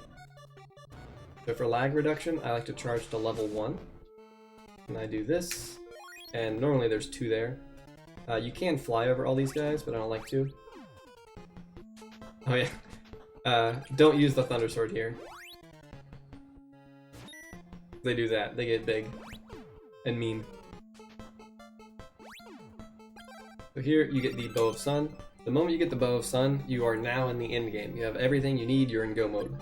You equip the Sword of Thunder, Ball of Thunder, and then that puts you right next to your Warp Boots. You equip your Warp Boots, and then you go directly to Goa. Now you may be low on HP here, and if you are, this area is where you want to use Refresh. You don't need to worry about those soldiers, they don't give much in the way of experience. So when you go here, follow the edge of the palm tree, and you can kind of jump here, you kill this guy, and you just go straight down and then diagonal from those, and then you can follow the edge of the cave to go here. Now this cave is actually very important because there's 3 scorpions in it. If I go immediately to the right, there's only 2 scorpions. So I wiggle like this, and then I get my first scorpion. How enemy spawns work in this game is that enemy 1 is going to be spawning before enemy 2, then before enemy 3. At least from what I've seen when I was practicing with Axeman's Lua script. So if I walk forward and I don't see the second scorpion, or the first scorpion, I wiggle, and that gives a chance for the second and third to spawn.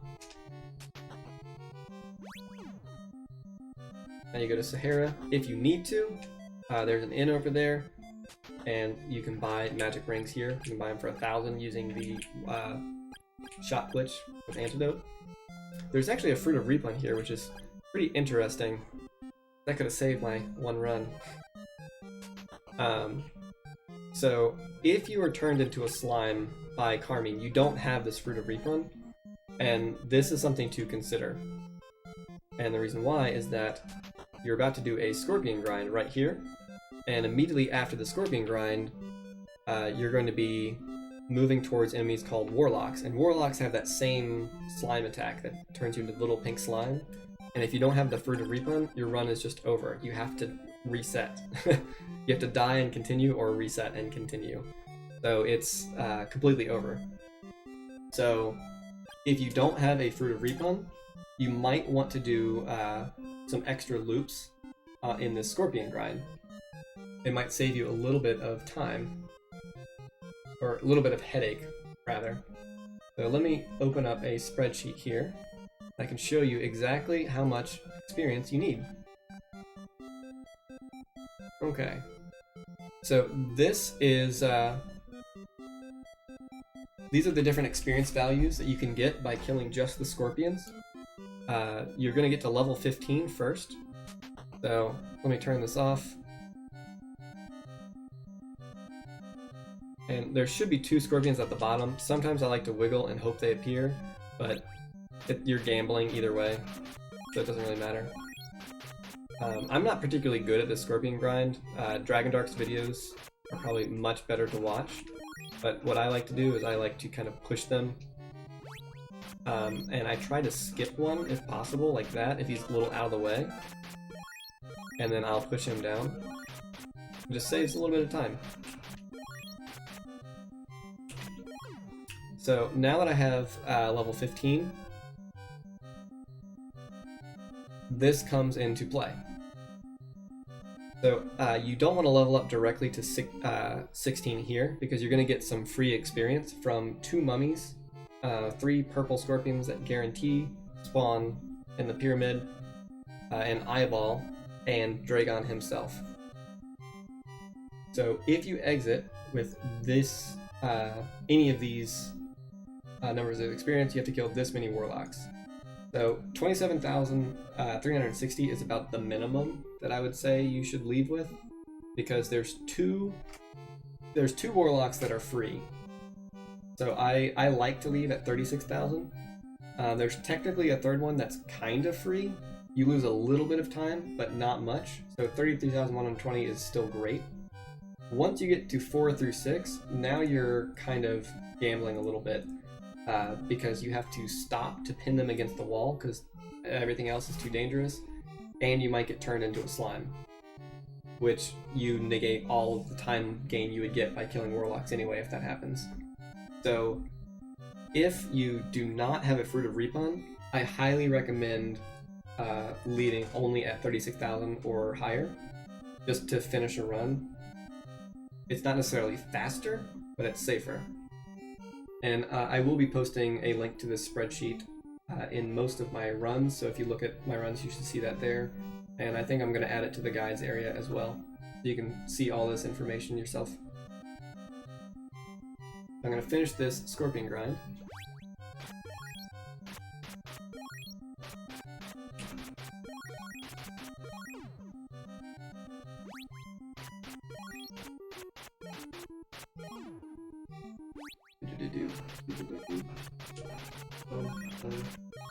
So with 24,480, my options now are to do a half loop, which is to go halfway and then go back up and hope the other scorpions spawn. I don't like to do that, so I just do one more loop. Now I'm at 34,560, which means I am in the 33,120 camp, because I didn't reach 36,000, so I need to kill 3 warlocks. But when I exit here, you might see some brown slimes. Those brown slimes give the exact same amount of experience as a warlock. So if you see one of those, that can replace a warlock kill. So you kill these scorpions here. Keep an eye on your magic. And here you switch to the water sword, and you can use paralysis here if you want. I've never really seen a need for it, but if you're not careful, then you can get turned to stone, and that's a huge time loss. And you don't want to pin this guy against a wall, you kind of want to push him, and paralysis guarantees that. So if you're hitting them in their feet, you're not going to be paralyzed. You don't kill that mummy. But if you're hitting them in their feet, you're not going to get paralyzed, and it makes it very easy to see when they stop. So try to line yourself up properly, and you shouldn't have to worry about getting petrified. In actual runs, I think I've been petrified once out of like every run I've ever done. So here you want to equip the Sword of Thunder, and that's it. Everything else stays the same. When you walk up here, you want to move down. Well, I made this mistake actually in my PBL last time. So you let him charge, and then you move down to this corner and you mash. You gotta mash quickly. You wait for him to move. I made the same mistake just like an hour ago. What's going on?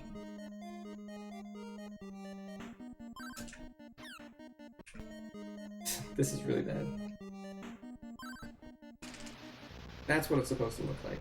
That's like the easiest fight in the game, and I've messed up like 4 times in a row. So once you grab the Psycho Armor here, you are about to fall. If you hold up, you can bump into him, and then you can move down. But if your timing is wrong... I got the timing right, I was trying to get it wrong.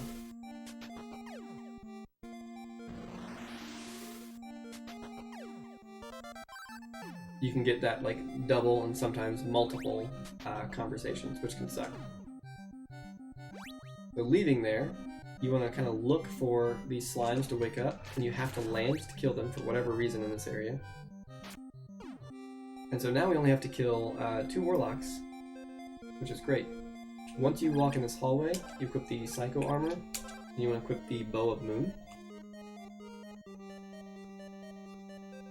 Psycho Armor will actually heal you, but only when you're standing still, I think. So once you kill the Statue of Moon, if you need to kill warlocks, this is something I always forget, you equip the Sword of Wind, and then the Bow of Sun.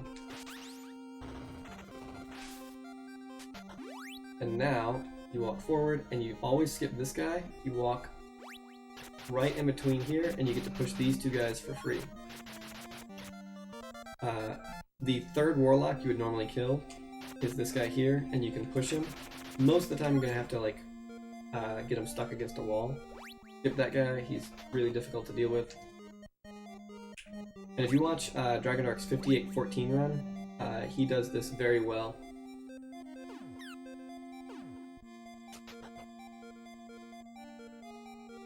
So you skip him, you can kill him. Actually, let's go up there so I can show you what happens. So you can kill this one coming up. He's technically free because you can just push him, but he almost always stops and shoots his thing, and when you push him into the spikes, his movement changes. That guy sucks. Yeah, don't move down the center against that guy. So you want to kind of like be at the side here. If you hold right here, you can actually get stuck in the wall and you have to move back out, so be aware of that. And here, I had 85 mana. I'm just holding down flight. So it takes 15 mana to make it directly to the door. That's good to know. Now here comes the craziest part in the game. This will rip your run several times, at least. So you're going to walk up here, and the first thing you're going to do is make sure you have the Sword of Thunder equipped, then you equip the Bow of Truth, and don't do anything else. And the reason why is that Dragon has a bunch of different patterns that he can do. And this is a bad version, this is not how you should fight him.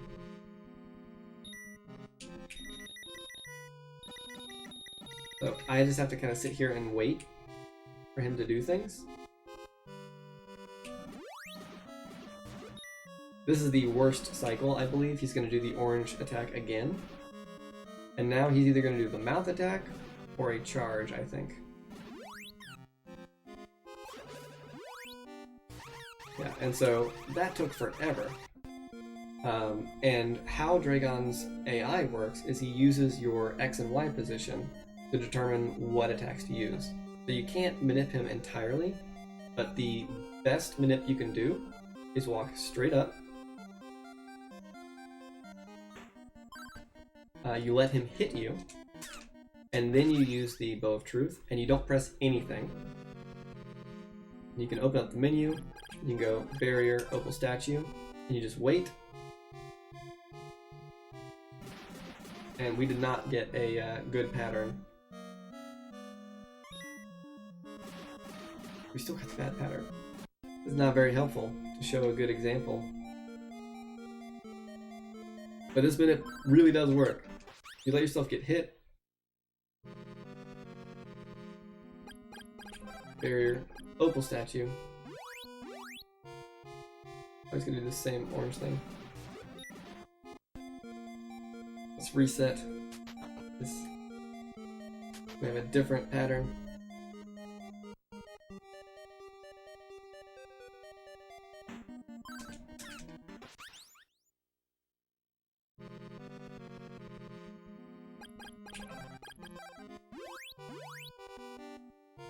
Do the orange thing again.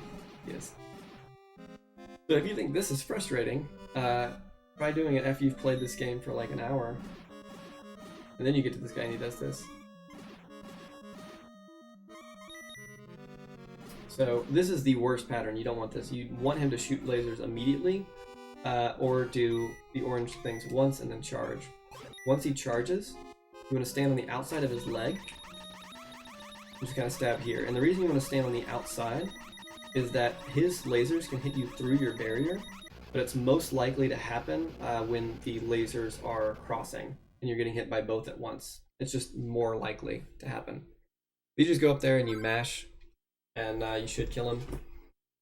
If you are ever hit while you're stabbing him, generally the best strategy is going to be to move to the opposite leg. And I can actually pull up a clip here.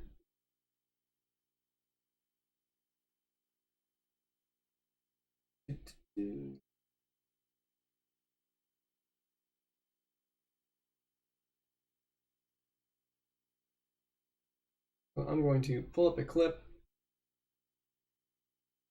and show it here, because apparently I can't. There we go. So this clip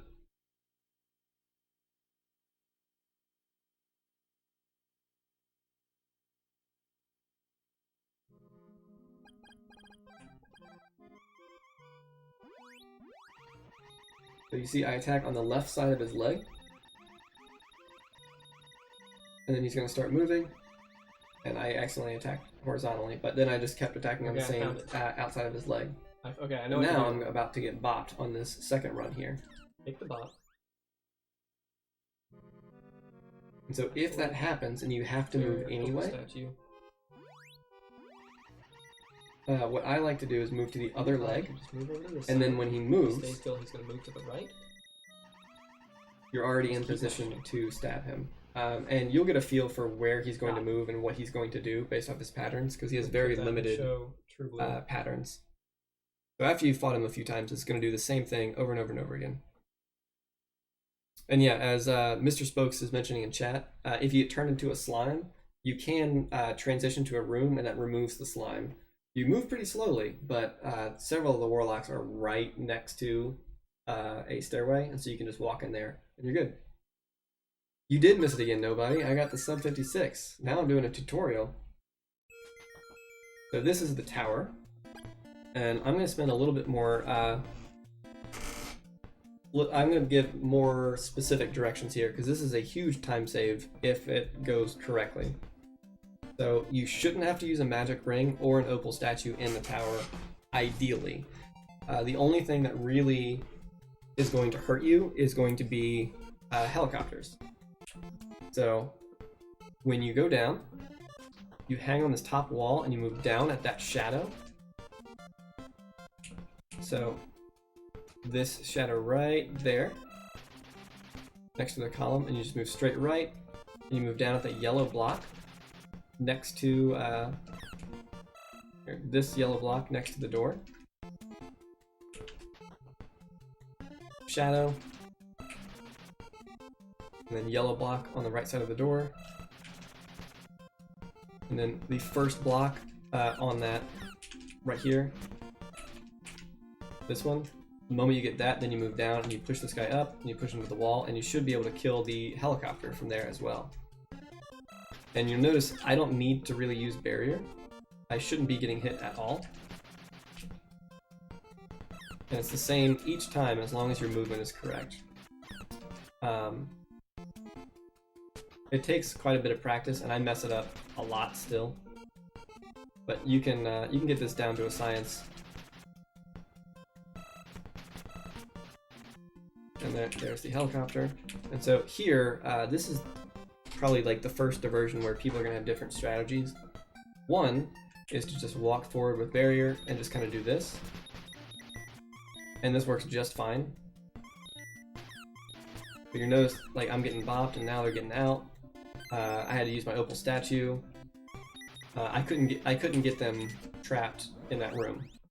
So what you can do is you can charge to level 1 and hit them, and that stuns them long enough to where you can take the front of the door.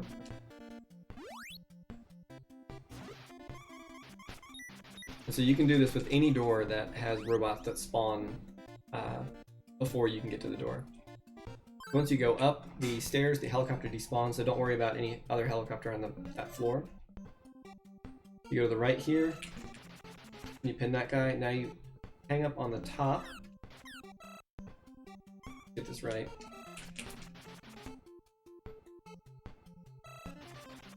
And you notice I'm just juking their attack and then hitting them in their lag. Here, we do the same thing here, and we should be able to kill that helicopter pretty easily. Now, if a helicopter gets away, that's fine if he's only been hit twice, because a second helicopter can't spawn while he's still alive. So now you can just kind of do one of those, like just be stabbing and stab to the left for just a frame.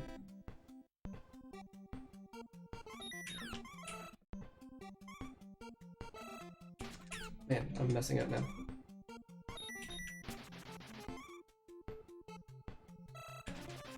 So if you're nervous, you can use barrier, but not using barrier means you don't have to menu to use a magic ring. So when you're attacking these robots,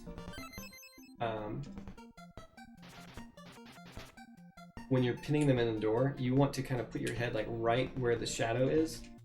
Like kind of your headband with the shadow. And then you should be able to pin all of them as they spawn.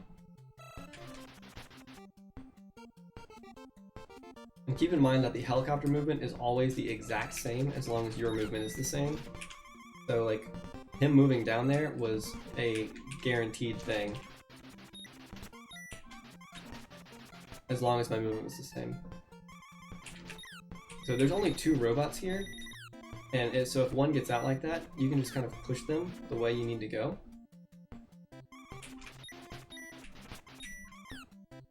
So I messed up, but that's how you're supposed to deal with the helicopter when he does that. If a robot gets out, you want to push them towards where the stairs will be. So this one is a little difficult. This guy's all the way over here. He's kind of out of the way. And you're supposed to push him like this. And that lets you get right up here with these guys. But not for me. I didn't enjoy it. If you're going to use refresh, you don't want to use it like I just did there. You want to use it before you kill all of the gold robots. So a potential time save that I don't have implemented, this is the last door in this tower, but the stairs I need are all the way over here. So theoretically, if you left the first gold robot and you pushed the other 2 towards the first gold robot, you could get the door on the right first, and then the door on the left, and then you would be close to the stairs, and you would save a little bit of time. I tried it, and it didn't quite work out for me. But I'm sure someone with more practice would be able to save a little bit more time there. You can get a really fast tower, like sub 210 should be common. When you go up these stairs, you want to hang on the right here. If you hang on the right, you can go directly to the boss.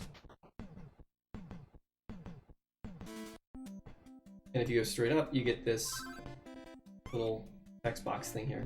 So you want barrier, but you don't need to use very much barrier at all. You just hold down barrier, you walk up, you just mash, mash, mash, and now he's dead. These things do a lot of damage, so you want to be careful not to let go of barrier. You also want to watch your MP and make sure you don't get the pop-up that says not enough magic. You don't need to heal. I'm going to do it anyway. But let's say you have no magic rings and you have no magic. If you go in here, if you move slightly up and to the left, there's a safe spot right here. So it's kind of in line with, I guess, with that. So you line yourself up with the corner, and then none of the attacks should hit you. The eye is kind of like Goma from Zelda. If you don't kill him fast enough, it closes and you lose some time. But if you're playing the randomizer, which I highly suggest, then that is definitely a real possibility, getting there without barrier. And you might actually have a run that just you run out of magic rings and run out of MP. So it's good knowledge to have. But that is it. That is the end, and is the vast majority of information that I know. As far as movement goes, the general rule is use cardinal directions whenever you can, and use diagonals only for a straight line or for hugging a wall. There are several ways you can move through each area to manipulate enemy movement, because enemies will actually move based on your position even if they're off screen. So if you move the same way, enemies will move the same way each time. This can be slightly different depending on spawns and enemies that have random movement, but for the most part, enemies are going to be in the same general area, or in some cases the same exact area. So definitely experiment with some and try to mimic other people's runs. If you see that they have a really strong time in a certain area, just try to mimic what they do and see if the enemies move in a way that's familiar to you. As you play through it more and more, you're going to get very consistent patterns, and you're going to see an enemy move a certain way, and you're going to realize what other enemies are going to do based off of that first enemy. So it's pretty neat. Jeff Peters. This is a fun game. It's not a great speedrun at first, but it gets better the more you learn about the game. And apart from the heavy RNG with Dragon at the end that could potentially rip a run, and the minor RNG with like enemies not spawning, you can get some pretty consistent times. I'm able to get a 56 run pretty consistently at this point. So if you feel like you're not improving, you definitely can. Pick one area at a time just to improve on. If you find any % no wild warp a little too difficult and you're constantly dying and it's not fun because you're dying 40 minutes into a run, I would highly recommend looking into the wild warp category. It's just any %. And the reason why is that you start off, you get refresh, and pretty much the moment you get refresh, the gates are open. Like you exit the wind cave, and then you have wild warp. And you can go everywhere, including Shiren, very quickly, and you end up getting the end game armor very early, and so enemies don't damage you at all. So it's kind of like an easy mode. It's a really fun category to just pick up and play. You don't have to really worry that much about enemies. So it simplifies a lot. So that is it. End of tutorial.